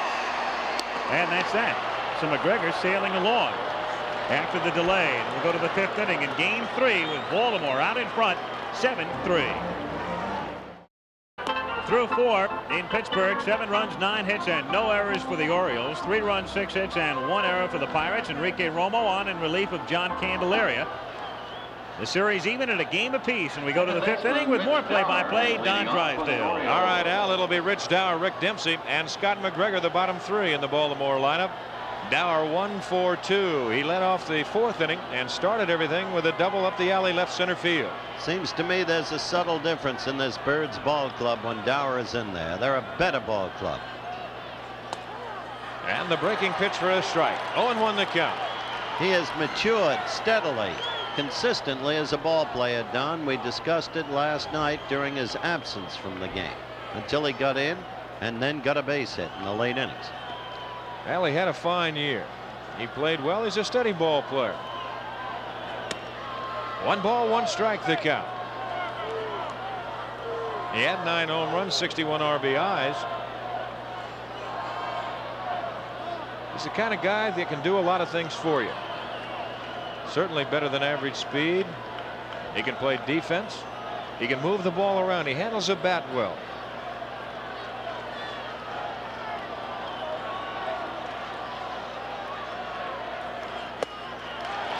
1-2 the count to Dower. Romo on in relief of Candelaria, who after the hour and 7-minute rain delay went out in the 4th inning and retired no one. 7-3 Baltimore. We're in the top of the 5th.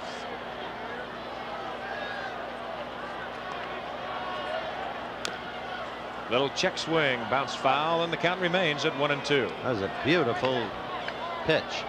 Good location. There we are tomorrow, right back here in Pittsburgh. Weather permitting. No question about the football game. Keith Jackson basking himself at the State Fair tonight. Doesn't care about his buddies. Fortunately, we've got Al Michaels. The 1-2 pitch by Romo. Got him. Good looking pitch. Well, last night a controversial game to say the least in the 8th inning. Howard had a chance to talk to Rick Dempsey, and there was their conversation. Rick, let's retrace that 9th inning play when Ott scored the winning run. First, why didn't you block off the plate?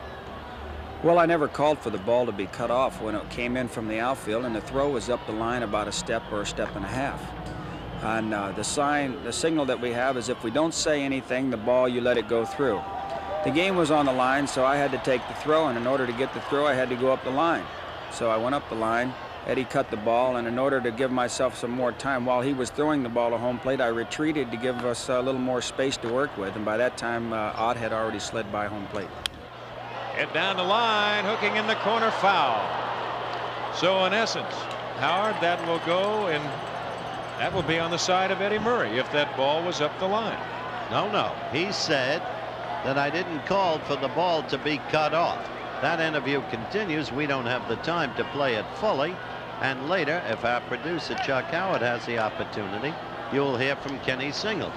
Then I will give you Eddie Murray's version. I see. But as I said at the very top of the telecast, Singleton and Dempsey stand for square that Eddie shouldn't have cut it off. Oh, in other words, he thought he could have got the ball even up the line and made the tag.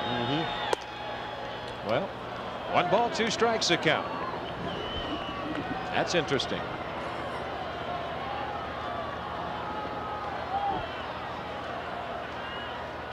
One gone, Baltimore 5th inning. They lead at 7-3. Got him. And Dempsey hot. He couldn't pull the trigger.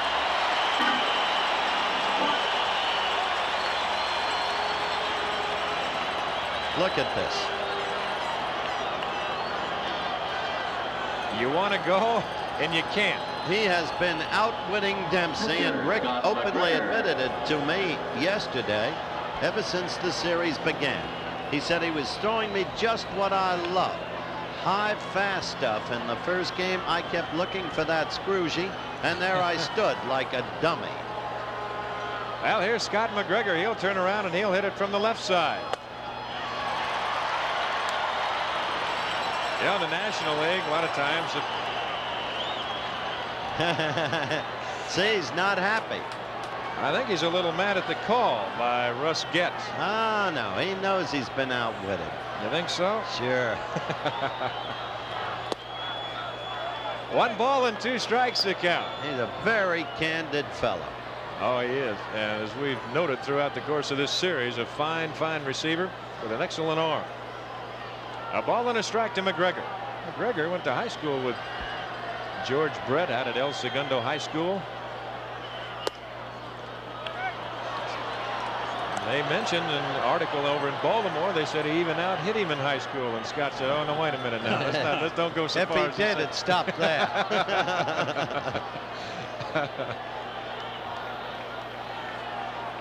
2 balls and a strike.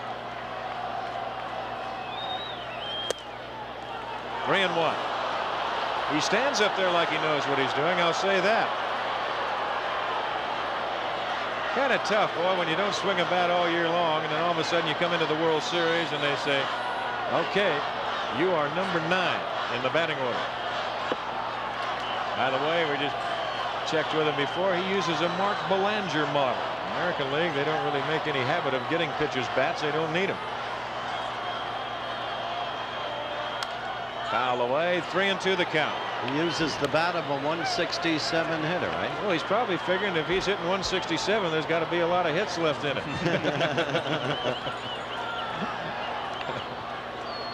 That's kind of a rule of thumb joke that goes around a ball club.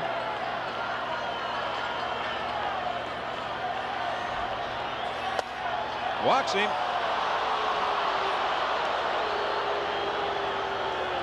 Now Romo, kind of one of the unpardonable sins in the game of baseball, and that's walking your pitching opponent. But he walks McGregor. Now we go to the top of the order in Kiko Garcia, and he's had the key hit of the ball game for Baltimore, a bases loaded triple in the fourth. Last night you saw the evidence of the great depth in the Pirates bench. Tonight you're seeing it work up to this point for Weaver, because Garcia in there instead of Belanger has come through. 2 for 2, a double and a triple, 3 ribbies. There's a strike, and the count is 0-1. I was interested in watching McGregor go out in that last inning to pitch after he had to score from first base on the triple. Young man's in shape because he went out and he turned back the Bucks 3 up, 3 down. 2 fly balls and a ground out. Hit to the hole, base hit left field. Look at that ball slow down in that water. Didn't you love that splash? So the kid's 3 for 3.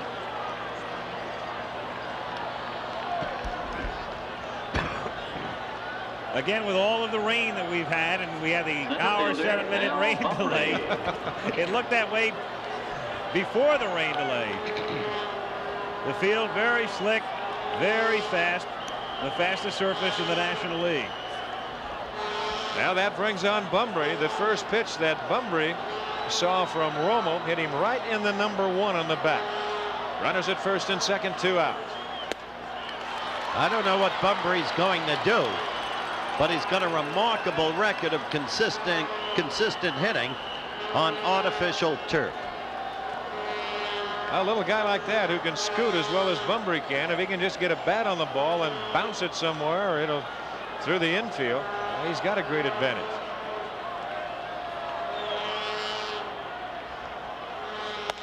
Misses with away with a fastball, and the count 1-1. Well,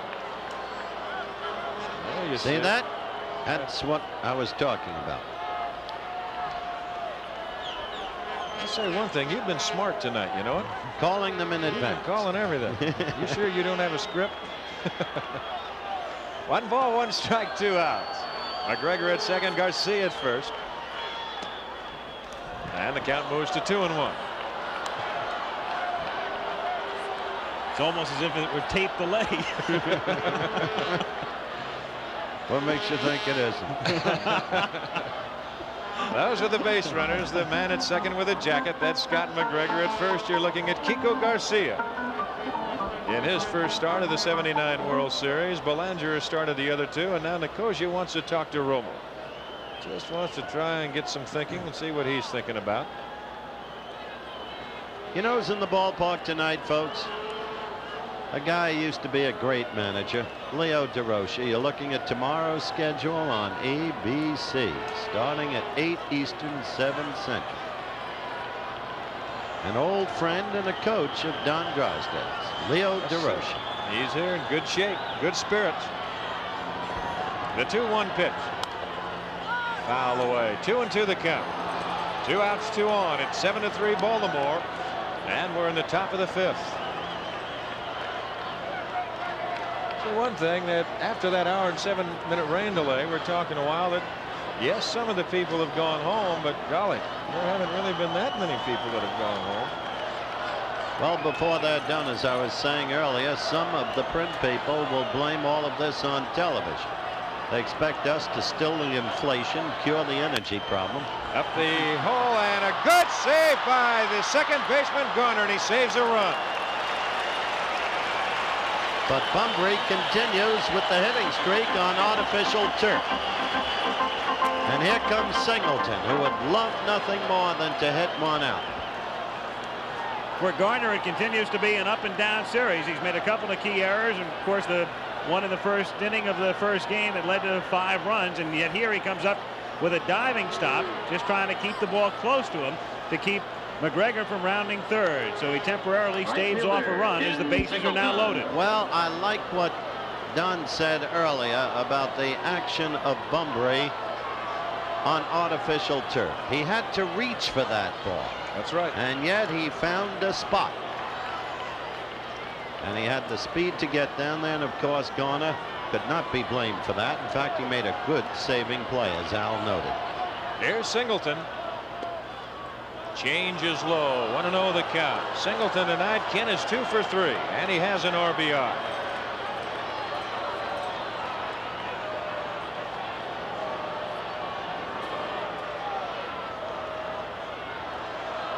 Bases loaded, 2 out.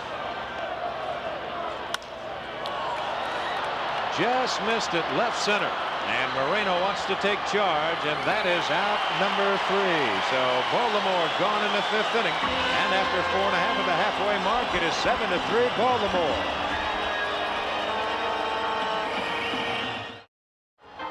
All right, we're back here at Three Rivers Stadium. Earlier, I heard Rick Dempsey say that he didn't give the cutoff sign Eddie Murray. Here's further talk from Singleton and Dempsey. Now, Kenny, what about the throw from the outfield? Did it have enough on it to not have been cut off? I thought it did. I thought it was a strong enough throw. When the grass is wet like that, usually you get the skipping effect like you do with a rock going across a pond. And I felt as though the throw had enough on it. It might have been one step up the line. I believe if you ask Rick Dempsey, he might tell you that. Eddie, not getting the signal from you clearly should not have cut the ball off. Well, in my estimation, he should not have cut the ball off. But as far as Eddie saw the ball, he saw it tailing up the line a step or two and thought it was going to be off mark, and he cut the ball off. A key word that he said. There's Murray at first base as Romo is going to hit for himself, which is a little bit of a surprise right here, guys. Eddie was in the Whirlpool bat, so we didn't get the opportunity to talk to him, but he's made his position clear. That is to right field, and there's Kenny Singleton, and that is out number 1. Purely and simply, Eddie said he thought the throw was offline, and he had to cut it off to get it in time. Oddly, and this was an excellent point made by Tommy Lasorda. If Murray were a left-handed fielding first baseman, he would have gotten the runner on that play in the 9th inning yesterday. He would not have had to have whirled around to throw the ball. But he's a right-hander, so he had to take a precious fraction of time to whirl around and release the ball. This is Moreno, and he takes a curveball for the strike. But the key word in all of the testimony, Mr. Lawyer, was the word tail. That is going to be a base hit down the left field line, and it will go to the corner for extra bases. Moreno on his way for 2, and it'll be Redicky to get it back in. Moreno stops at second base with a double. So Moreno in this game beginning to play up to his ability. 3 trips to the plate, 2 doubles. Well, he's back home, and I'm sure in the friendly confines of Three River Stadium, he might feel a little more comfortable right here. Redicky trying to cut it off at the pass, and he does just that. But you know, Al and Howard, that key word when I said tail, because that means that what evidently Dempsey might have thought it might have been tailing. Maybe that's what Murray thought. If it's tailing, that means it's going to go further up the line. Here's Foley. He is 0 for 2.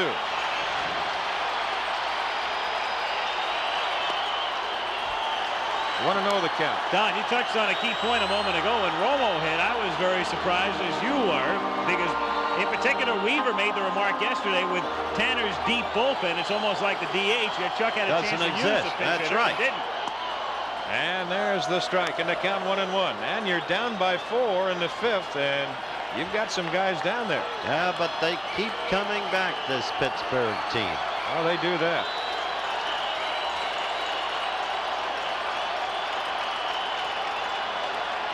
Fans start to come alive here in Pittsburgh. Foul right side out of play. As a matter of fact, come from behind wins this year for Pittsburgh. They only did that 41 times, which is something else. And wins at the last time at bat. In other words, whether it be the 9th inning, the 8th inning, or I should say the 10th inning, whatever it might be, an extra inning from the 9th on, they did it 25 times. Here they come, the Buck fans. Left field, playable, Renicky. That's out number 2. I'm going to look at that replay again. I'm going to watch the position that Murray was in. That's going to haunt you all winter. It will. If you ever get to the winter, you may still be covering the World Series. Aren't we in the winter right now? We've had snow for 2 of the days. Here's Dave Parker. 2 outs and Moreno at second base. Parker has hit a sacrifice fly, has driven in a run, and he's struck out. 7-3 Baltimore, bottom of the 5th.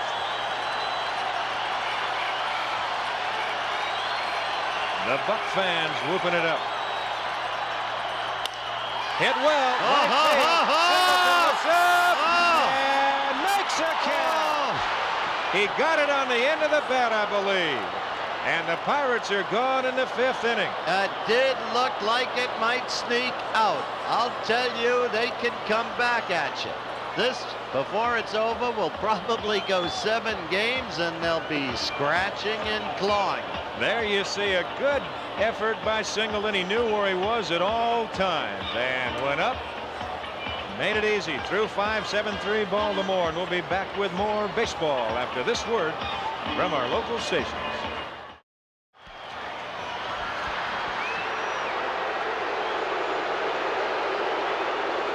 Well, the Pittsburgh Parrot had bit the dust for a while, helped up by Cal Ripken, the third base coach, as we go to the Baltimore 6th inning. And it'll be Eddie Murray, Doug DeCinces, and Gary Renicky.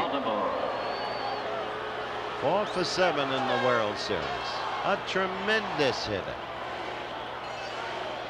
But not like Parker.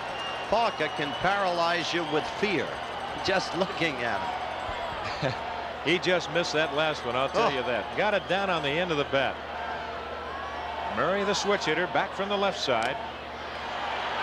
Oh, a high fastball, and Romo's fastball is not the greatest. Well, we've had some great action here in the series so far. We sure have. I wouldn't recommend Romo throw that pitch to Murray again. Well, it'll be a souvenir for somebody. 0-1 the count.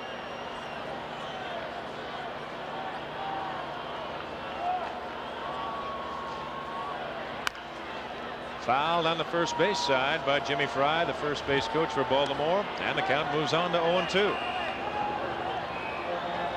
I read a piece in a Baltimore paper this morning that this series was lacking the glitter that would attach to it in terms of celebrity attendances that would attach to a New York-Los Angeles World Series. I want to talk about that in just a moment. Well, maybe right now. Let me tell you something. This World Series is not only suspense-packed and with a sense of drama,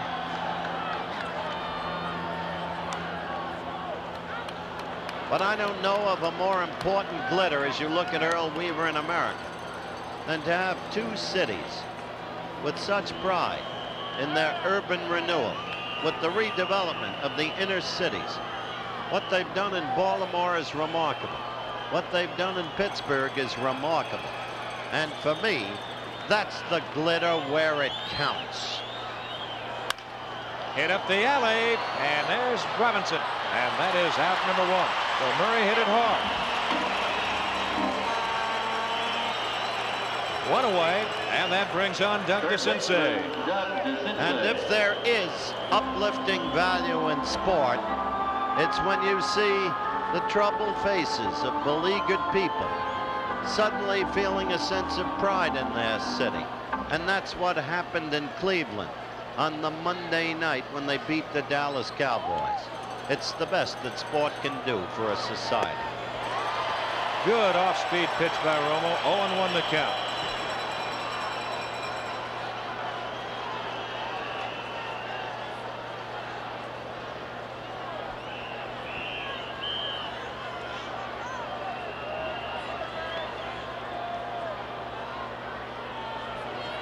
Bat back to Romo on a big hop.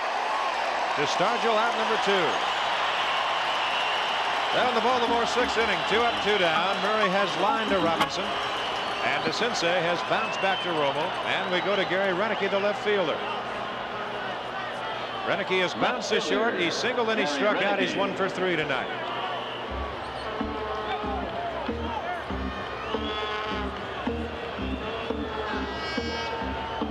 (7-3) Baltimore.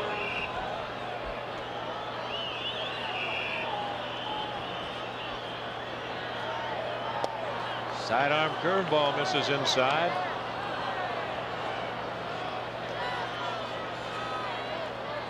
Enrique Romo, the brother of Vicente Romo, that saw action in the major leagues with the Dodgers, the Red Sox.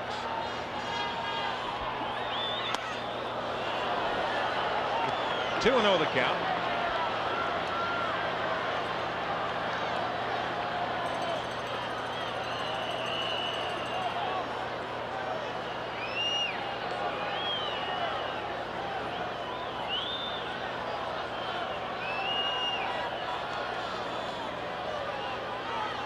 Look out. Moves him back 3-0.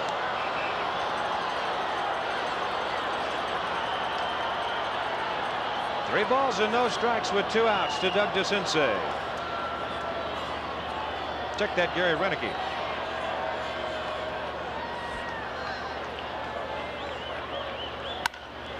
Green lights him, and Robinson has to go back to the warning. Look at him holding out for the wall, and that is out number 3.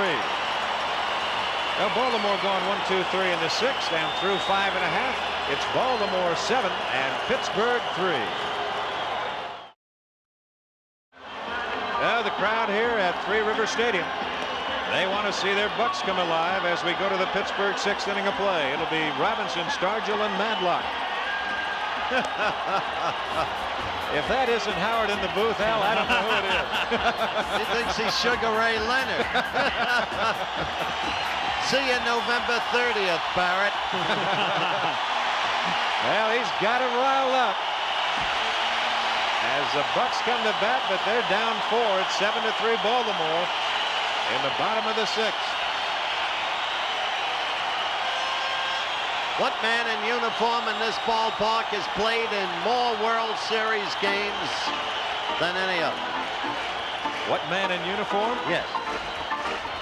Well, I might try for a coach.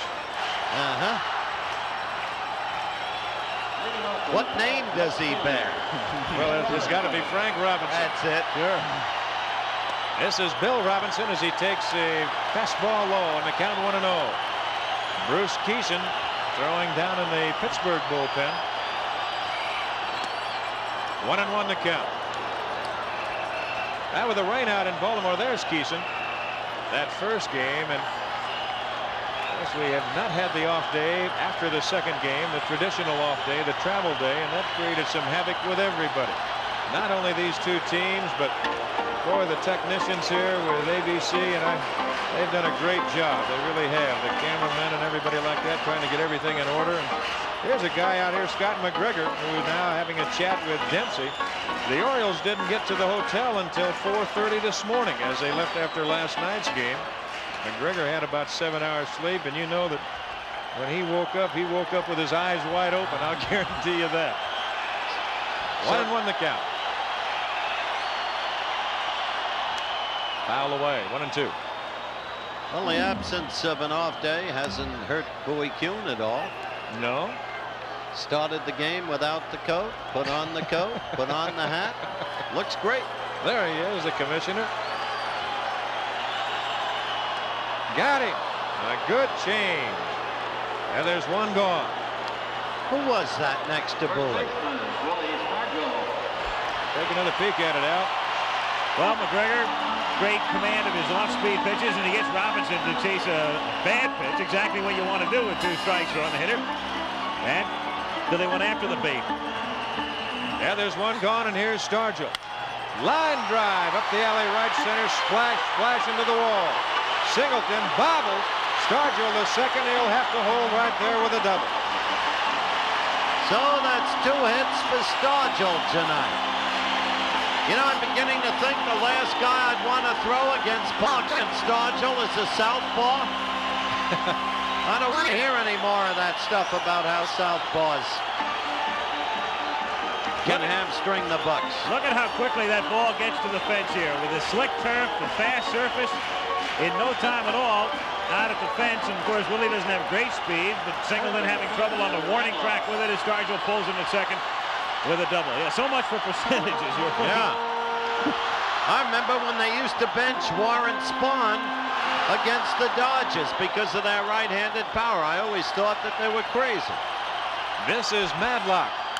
Line up the alley left center. That will score Stargell as he stumbles coming around third. And it is now 7-4 Baltimore. And they come back quickly, ladies and gentlemen. The best comeback team in the league, maybe in baseball. This game is far from over. I wondered who they had next to Bowie Kuhn as we look at this again. Madlock with that compact swing.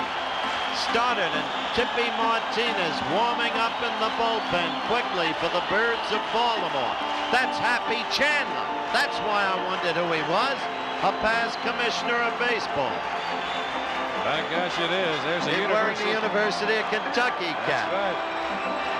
There's Happy Chandler, the former commissioner of baseball, sitting next to the present commissioner of baseball, Bowie Kuhn. As you see the score, bottom of the sixth, and the Bucks are trying to come back. The right-hander is Stoddard. The left-hander is Martinez.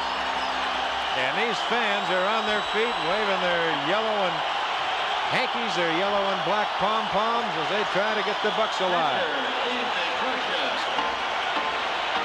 Here's the catcher, Steve Nicosia. He is singled and scored in the second inning. He flied to right in the fourth. He's 1 for 2. Now, at this point in the ball game, let's watch the pitch.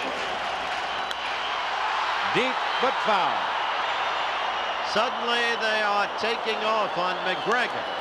And you have to wonder how long that man, Earl Weaver, is going to follow what he followed with Mike Flanagan in the first game. In the first game, he stayed with Flanagan. He won. How long will he stay with Scott McGregor?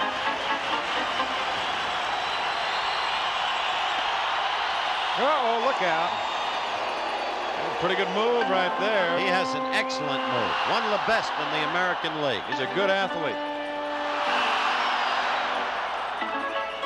One out, a run in for the Pirates in the sixth inning. Baltimore leads it 7-4. Madlock at first, infield, they set for 2. It's only 11:48, folks. Be with us at 2 this morning. We'll be... 1 ball, 1 strike, 1 out, 1 on and a run in. The cardinal rule of this World Series is no game finishes before midnight. Deep to center. Still going back and makes a catch at the 400-foot sign. I tell you, Mr. Weaver has to be taking note of this. Remember the way the last inning ended with Singleton backed against the wall on Parker. The eyes closed for a moment. The dreams of victory still there, but the doubts and the insecurity still there too. Look at this. From our center field stands angle. In complete command. Oh, a little bit of white at the top of that glove. Did you see that, Don?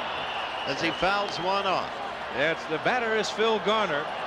He has doubled in a couple, and he's bounced to short. He's 1 for 2. Everything working for Weaver tonight. Lee Lacy out in the on-deck circle as DeColvey and Keeson throw in the bullpen. Deep left field. Oh, it was overdue. Makes the catch, and Baltimore walks a tightrope in the sixth inning. A tightrope? Well, now it's up to Earl.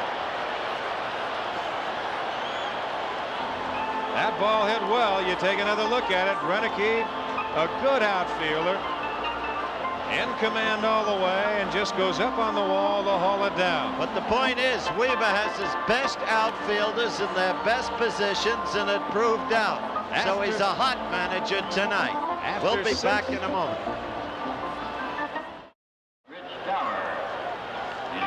That's Dower to lead it off in the 7th inning. It is 7-4 Baltimore. I'm Don Drysdale with Al Michaels and Howard Cosell from Three River Stadium. We've got a good one going. Now don't go away to the 7th, and once again here's Al.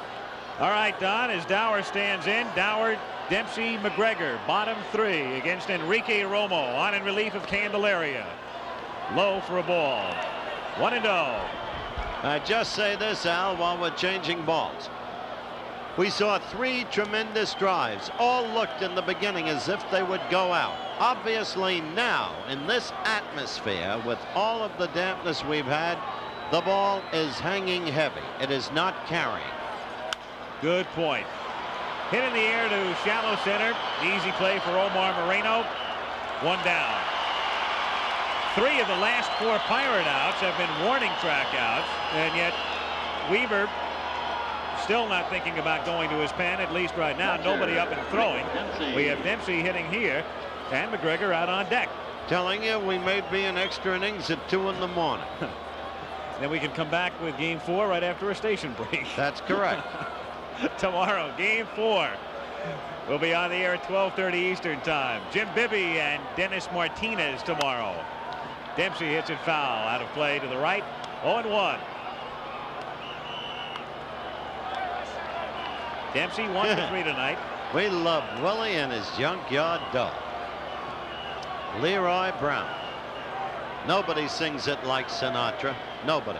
Not since James Croces died, who wrote it. Line toward right center field, and Parker will have to chase this one down on the warning track. Look at that carom as it comes back to Moreno. And Dempsey winds up at second with a double. So Dempsey drilling it to the alley, and the ball just rocketing off the tartan turf and up against the fence as we see it again. Dempsey's 2nd hit of the night, and the Orioles now have an even dozen. Now, this is interesting. Earl Weaver is sending up Scott McGregor. He had a choice here. Look at that in replay. Look how quickly that ball got to the wall, and then, as Al noted, the carom and the slip by Parker on that wet turf. Well, I could get 200 columns on playing in bad conditions. Meanwhile, there are over 600 riders here. Seats, good seats that might have been had by fans. They're sitting there. They didn't pay a cent to go in, but it's all television's fault. Scott McGregor. He's 0 for 2 plus a walk.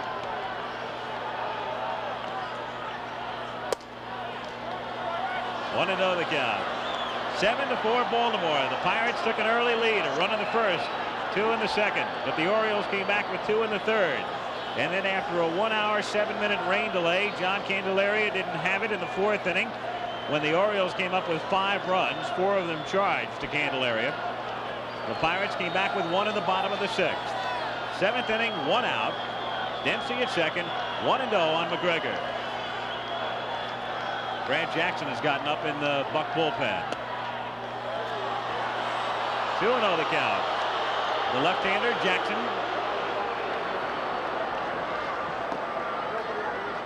And, of course, the big man still down in the pen, Tekulve. Well, they had him up last inning, Al, along with Keeson, and now they'll go to Jackson because they know that they'll use a pinch hitter. The pitcher is a first spot coming up in the 7th. The 2-0 pitch is outside, ball 3. Well, Parker's had that bad knee, evidently injured against the Dodgers out on the coast, and I just wondered the way he went down on that slip out there. I just wondered if he might have maybe turned that a little bit. As you look at Tanner, and remember back to the first game when Parker doubled in Baltimore. That's right. He had some problems with his knee. 3-0 pitch, a strike, and the count is 3-1. Wasn't that good a pitch?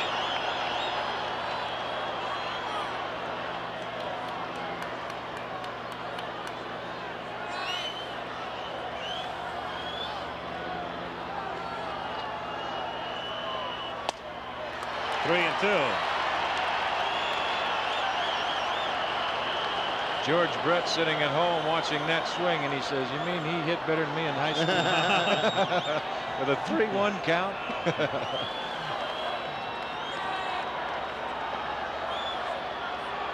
The 3-2 pitch to McGregor.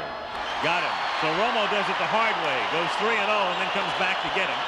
That's his 4th strikeout. Now here's the kid who's 3 for 3 with 3 ribbies on a bases loaded triple. Look at tomorrow. We begin at 12:30, weather permitting. And then one of the big college football games of every year, the Sooners against the Longhorns. What a rivalry that is. Kiko Garcia, the big man tonight, with a double in the first, then he walked and scored a run in the third. The 3-run triple was the big blow in the 4th inning to move the Orioles out in front, followed with a base hit in the 5th. 2 down and Dempsey at second base in the 7th inning, 7-4 Baltimore.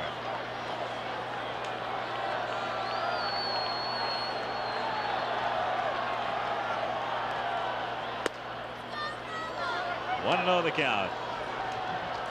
Kiko Garcia. Given name is Alfonso. Grew up in Northern California. Saw quite a bit of action this year, especially earlier in the season when Belanger was on the shelf. The Orioles were very hot. Garcia played a big part. Foul back, 1-1. Well, he's played a big part tonight. There's no question about that. 3 for 3, 3 RBIs, 2 runs scored. His first start with Belanger getting the start in both games in Baltimore.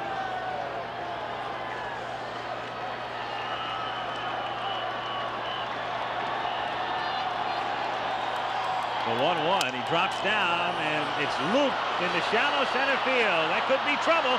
Garner can't get it. It's a base hit and Moreno throws back to Stargell as they get Garcia and a run down and then the ball hits him and caroms out into center field.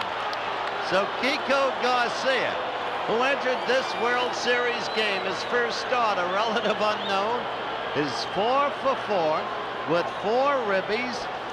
Look at it again, guys. Now that's on the end of the bat. And here's a little, watch this effort by Garner and watch how far he slides on this wet surface.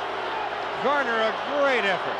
Boy, I'll tell you, he gives you 100% and he just keeps right on going. Now Moreno decides to throw behind Garcia, who goes right away to second base. It hits him in the back. That is Madlock covering. The run is scored. Had Garcia been able to get up in time and regain his senses, he might have been able to go to third without a play being made on him. Tanner has gone to the mound. That will do it for Romo. We'll see Grant Jackson coming in with the left-hand hitting Al Bunbury coming up. 7th inning, it's 8-4 Baltimore. Well, let's take another peek at it. Garcia hit that ball out on the end of the bat, and you just couldn't have placed it out there any more perfect than the way that ball fell in. A great effort by Garner. Moreno playing it on the big hop. He could not throw the runner out at the plate. He's going all the way with 2 outs, but he does throw behind Garcia. Stargell's throw to Madlock, who is covering, hits Garcia in the back. Now there's nobody at third. Moreno takes a swipe at it. He can't get it. Foley coming from out in center field. He picks it up and he just stops everybody right there. They give him a base hit, an RBI, and an error on Stargell, and an assist to the center fielder Moreno. So that'll fill up your notebook right there. It really will, and it's amazing how 1 minute there can be a flash of defensive brilliance in this series. The next minute, shoddy fielding play. It's very interesting in light of the fact that the Pirates have now made in the 2.5 games 7 errors. Well, you've got to blame the weather for a lot of them. Grant Jackson brought in here as you look at Al Bunbury. And Jackson will face just Bunbury, hopefully, in Chuck Tanner's mind, because Tanner's got to go to the bench when the Pirates come up in the bottom of the 7th inning with a pitcher due to lead off. Well, this is the second appearance for Jackson in this series.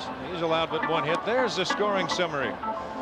And tonight there has been some funny things going on, but it is 8-4 Baltimore any way you look at it, with 2 outs in the Baltimore 7th.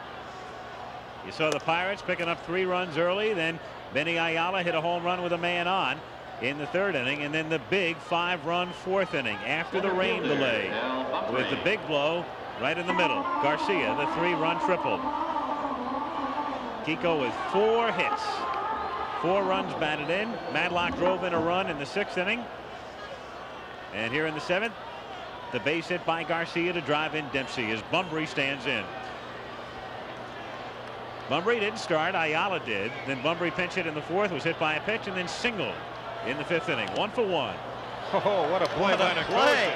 Nicosia. You'll not see a better play by a catcher than that made by Nicosia.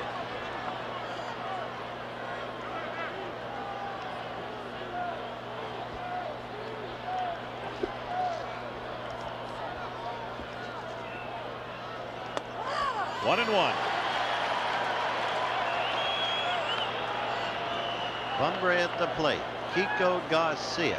Remember that name. Kiko Garcia. There he is. Hit in the air to shallow left field. Robinson coming on and makes the catch to retire the side. But the Orioles stretch their advantage in the 7th. They run 2 hits, lead 1. Go to the bottom of the 7th. It's Baltimore 8 and the Pirates 4. Baltimore on top 8-4 as we go to the bottom of the 7th inning in game 3. Baltimore winning the opener on Wednesday night. The Pirates last night on Sanguillen single, evening the series and moving out to a 3-0 lead tonight with the Orioles on top 8-4. As McGregor, the man who wrapped up the pennant, pitching a shutout against the California Angels last Saturday, has a 4-run cushion going to the bottom of the 7th inning. And pinch hitter Lee Lacy will lead things off, batting for Jackson. He'll be followed by Marino and Foley.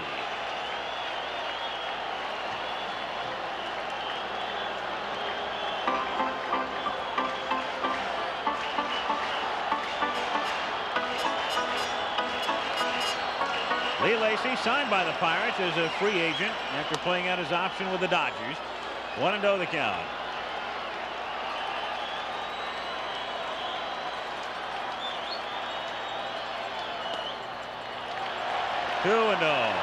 Well, the new pitcher for Pittsburgh will be Kent Tekulve. He's throwing in the bullpen. Chuck Tanner trying to hold the Birds right where they are.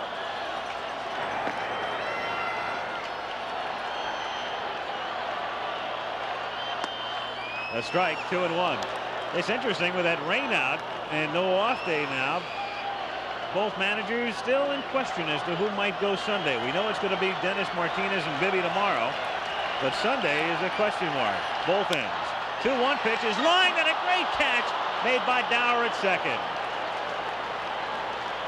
So Dower robbing Lacy, leading off here in the bottom of the 7th inning. Boy, that was a great catch because Lacy, he hit it hard. And Dower off with a crack of the bat, and that's as far as Rich can extend himself, but he came up with a fine catch.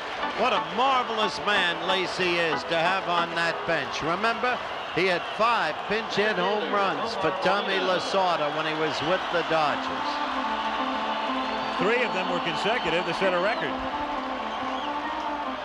Omar Marino, who came in the first 2 games, 1 for 10, has a couple of hits tonight, both doubles, scored the first Pirates run in the 1st inning.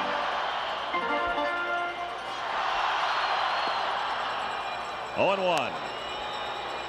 There's one of the few slow curveballs that McGregor has thrown tonight.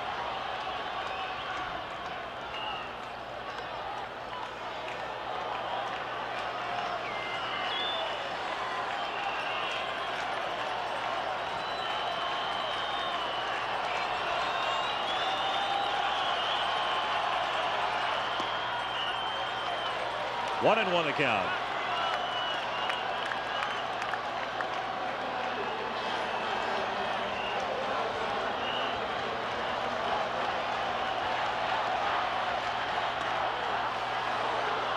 One and 2. Couldn't pull the trigger. Got the breaking pitch inside. Moreno wanted to go and just could not pull the trigger. I wonder if Omar's wife is here tonight. I'm sure she is. Yep.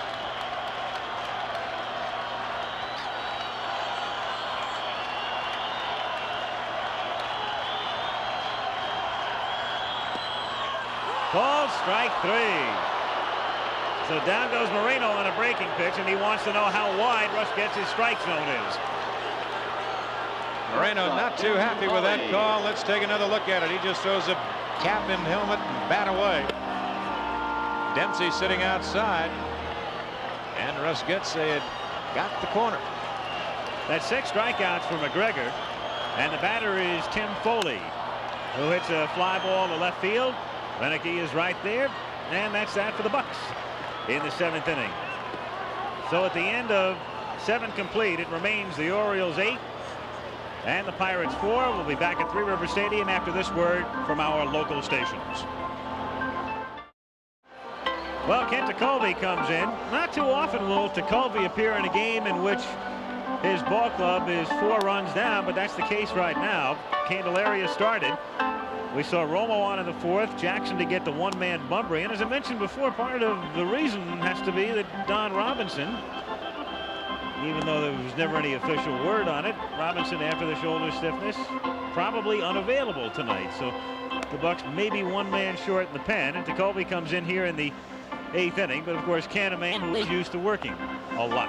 And of course another big thing too, Al, is that Chuck Tanner knows he can't afford to give any more runs up. He's down by 4, and he's got to try and stop Baltimore right here so that he can take his last 2 whacks at him.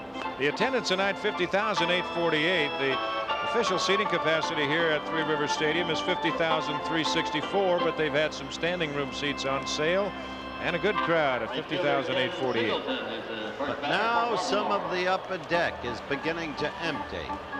I wouldn't give up on this Bucks team if I were the fans. Not in this or any other game. Unless you're so far behind that it's hopeless. But when you're 4 behind, bases loaded, a home run, you're back in the ball game. They probably want to beat the traffic that's coming in for game 4. Ken Singleton to lead it off.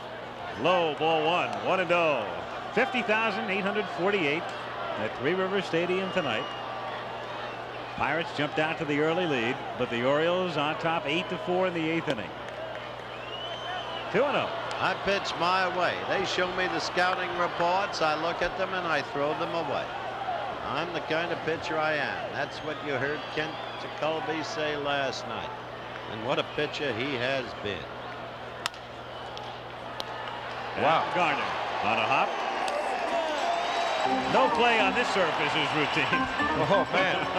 That ball looked like it popped out of a cannon at him. Here comes the guy who's been held hitless tonight. Oddly, he came into the game the leading hitter in the World Series. 4 out of 5. Now he's 4 out of 8.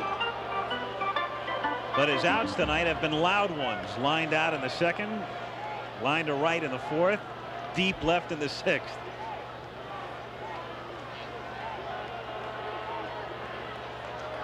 One out, bases empty, and Tekulve deals to Murray, off speed inside. 1-0.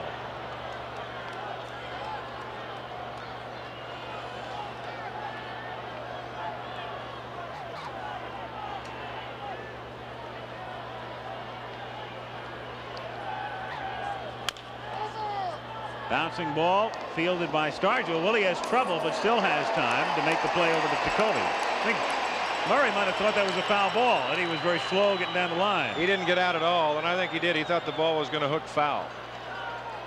But it was fair by quite a bit. Third baseman, there you see Stargell moving over. That ball right there, just an easy routine play after Willie makes the grab. And tries to grab it again.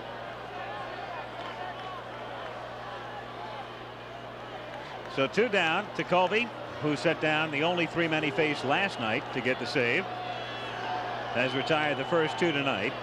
And DeCinces at the plate looks at a strike. 0-1 on Doug.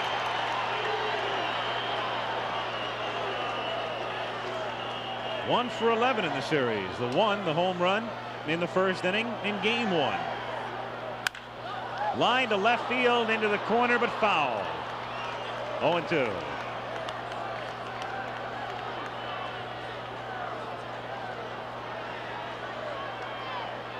Dennis Martinez, Jim Bibby, the matchup tomorrow, game 5. Chuck Tanner says he'll decide sometime after tomorrow's game who it will be. He could come back with Keeson, who started game 1.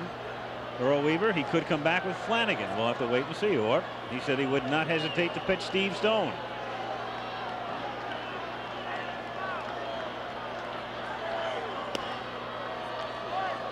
One and two on DeCinces. There is tomorrow's starting pitcher. Normally a pitcher likes to maybe go back to the hotel, get a little rest the night before a game. It's 12:16 a.m. and Martinez is going to be on the mound in less than 13 hours. You would think that he might be on his way back. Got a lot of stuff, that kid. DeCinces hits a shot. Great stop by Foley. Gets to his feet and throws him out. Boy, that was an excellent play by Timmy. He just dove right in a puddle of water to dig that one out. So 3 up and 3 down in the 8th inning as Tekulve sets them down in order. Here it is again. That ball hit to the right towards the hole. Do or die play. That's as far as Foley could go and realize that that's when he could get it. Gets up and a good strong throw to get him. There's another peek at it. Look at that, having to go through that water. Timmy's right there, pushes himself up, reaches and throws.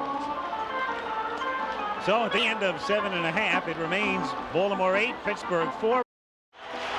There's the matchup tomorrow. Dennis Martinez, 15 and 16, a bit deceiving. Pitching some tough luck toward the end.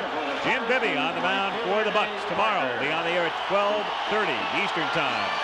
Bottom of the 8th inning, Orioles 8, Pirates 4. Dave Parker, Bill Robinson, Willie Stargell. McGregor has gone all the way. A strike, 0-1. Somebody sent Stargell a Superman cape tonight. Parker got to the clubhouse and he put it on. Oh, and to get up on top of the locker, they thought he was going to fly.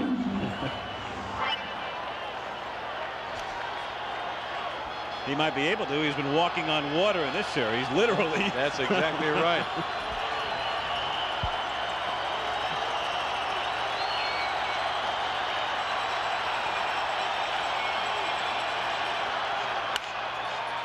Grounded it down. And that takes care of Parker. So Dave held in check tonight after the sacrifice fly in the first inning. He subsequently struck out, flied out, and now grounds to second. That fly out was a near home run held up by the heavy air. No matter, this game is now in the pattern of the Mike Flanagan game as far as Scott McGregor is concerned. Gave up 1 in the first, 2 in the second, the rain delay, and then he settled in. Grounded to the man of the hour, Garcia. And Robinson is out number 2. So McGregor, he struggled in the 6th inning, but he's come back now to set down the last 7. Earl Weaver, he's still taking precautionary measures. He's got Stoddard and Martinez throwing behind McGregor in the bullpen.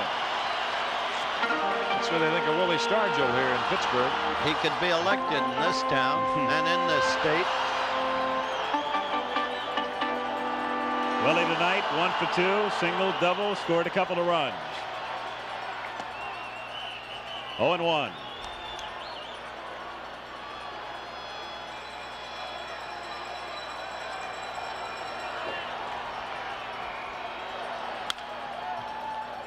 Oh, and 2 on Stargell. We don't go on the field. You're welcome to many ball fouls into the Baltimore stands, leading but 8-4. 2 field. down, the bases empty in the bottom of the 8th inning. Cautioning words from the PA announcer. Absolutely right. That's back out of play. 0-2. Doesn't matter where that sign is. Willie can hit him anywhere in this park. In any park. Yeah. Just about in any deck. Hit him out of a few parks too, like the only man to do it at Dodger Stadium. That's right. I saw that. That was awesome. McGregor thought he had him. 1-2. McGregor, part of that trade you chronicled last night, the Yankees and the Orioles, the deal in 1976. Same deal that brought his battery mate over, Dempsey. And Tippy Martinez.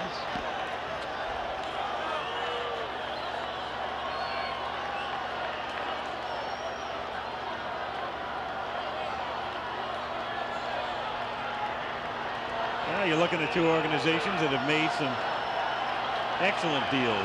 Baltimore in particular over the years, over a long period of time. Look out.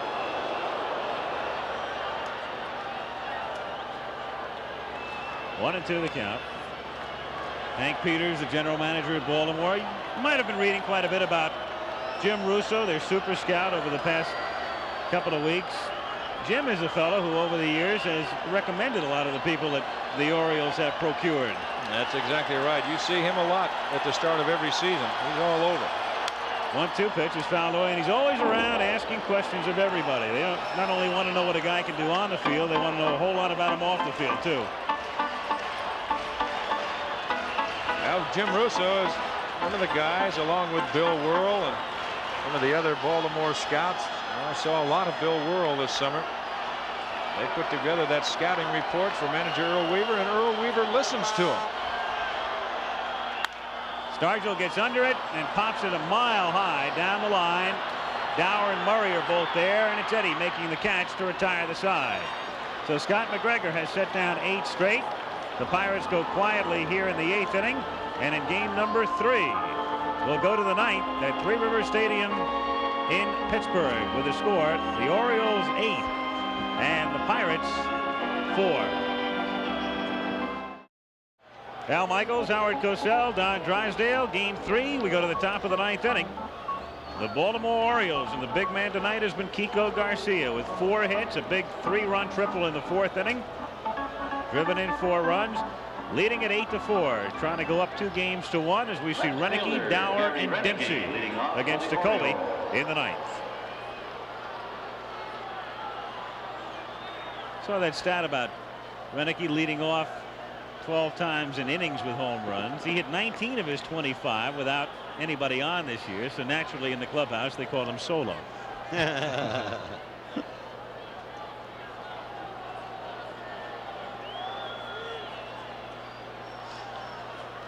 Looking at the Birds in the first 2 innings tonight, you never would have figured that they'd be leading by this margin going into the 9th. Boy, there's a fastball that just tore him up inside. That really moved.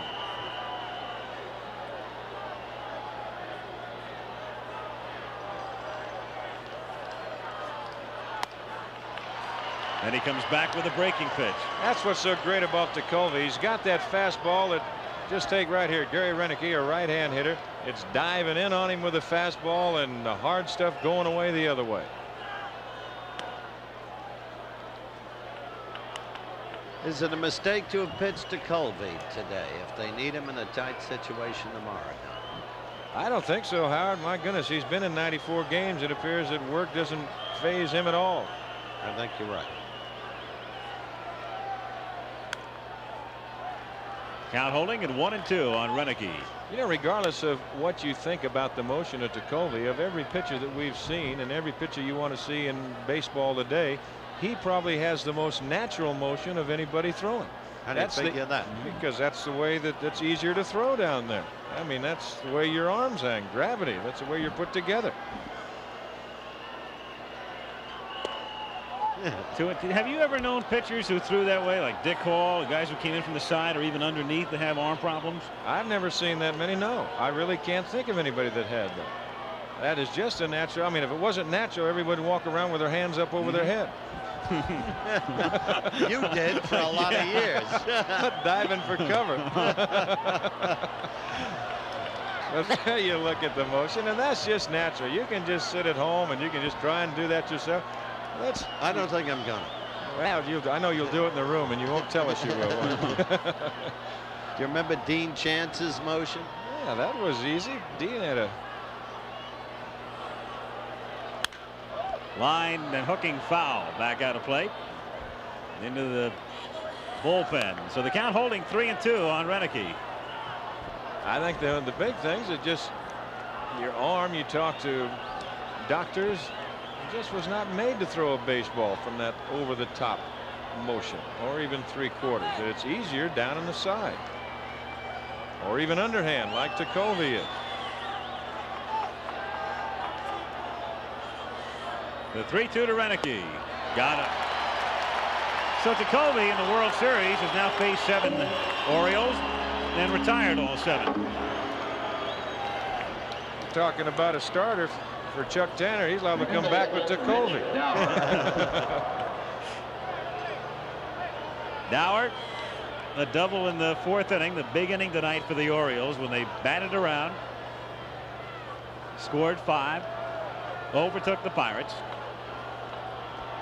Meanwhile, McGregor has gone all the way. 1-0, and as we look back, Candelaria obviously bothered by the rain delay, and McGregor, if anything, came back stronger. I believe that's exactly right. Now you hit the nail right on the head. McGregor came back and showed no signs whatsoever of that rain delay.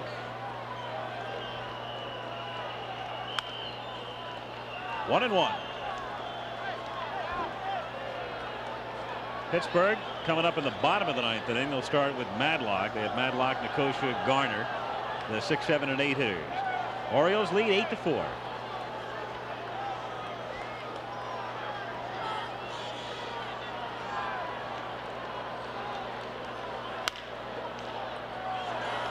Foley to Stargent. 2 down.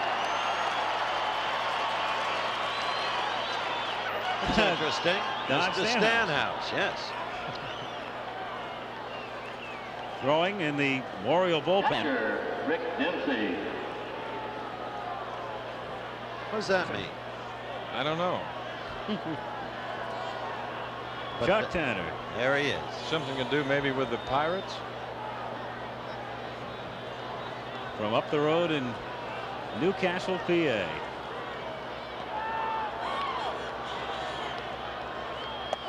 A strike. Maybe it has something to do. When Tanner was a minor league manager in Hawaii in the late 60s, he got thrown out of a game in Tucson one night. Went back in the clubhouse. They had a fellow by the name of Jim Hicks playing for him. Went into Hicks's locker, took out a fake mustache, stovepipe hat, fake beard, went back into the first row and managed the rest of the game. Parker going into the corner and makes the catch at foul ground. Another fine play by Dave. Pretty, pretty, pretty. So Jacoby sets down the 6-man he faces. The Pittsburgh Pirates come up in the bottom of the 9th inning. McGregor 3 outs away from giving the Orioles the edge in the 1979 World Series. As we look at Dave Parker again going into the bullpen fence. And He's right there. He's right there. What an effort. What a player. After 8.5, 8-4 Baltimore back in Pittsburgh after this word from our local stations. Well, they've come alive again in Pittsburgh. The Pittsburgh Parrot, and to the strains of We Are Family, which has become the Pirate theme song.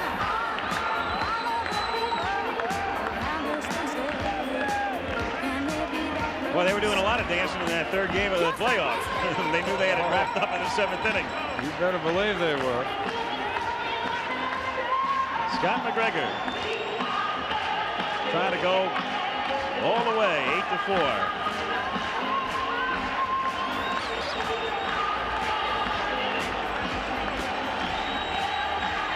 The 3rd game of the 1979 World Series being brought to you by Chevrolet. Like baseball, hot dogs, and apple pie, Chevy is an American favorite. See the exciting new lineup of 1980 Chevrolets at your Chevy dealers. And by Gillette, makers of Right Guard. Yes, men count on Right Guard because men perspire more.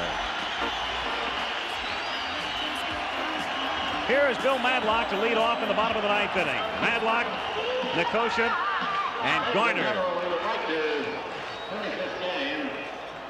Now, of course, we still have a chance to win. You can help us. Crowd throwing some paper out into the outfield, so the admonishing announcement. Something to say, wasn't it? Between innings, Sister Sledge, We Are Family, and all of the people standing. Eating time. A lot of the ballparks have become more lively. You've got the mascots, the rock music between innings, theme songs. There it is. Well, what is it? The Steelers have their terrible towel? Thank you very much. Mr. 40 for showing that sign. And while everything is going along, Scott McGregor has thrown only 89 pitches thus far. What an amazing turn of events after that hour 7-minute break. But it was the same for both teams. Sure was. Bill Madlock leading off, taking all the way. They're down by 4, so you're thinking about base runners. And you'll take a strike. That pitch missing in the count 1-0. And Madlock taking all the way again. Now it's 1-1. Well, Bill said we'll wind it up Sunday. I'll take a vacation. I'll meet you in Las Vegas for the Benitez Leonard fight. Grounded to short. Kiko Garcia, who'll make all the headlines tomorrow if things stay the way they are. Throwing him out. 1 down. Well, that dream of Matlock's is over.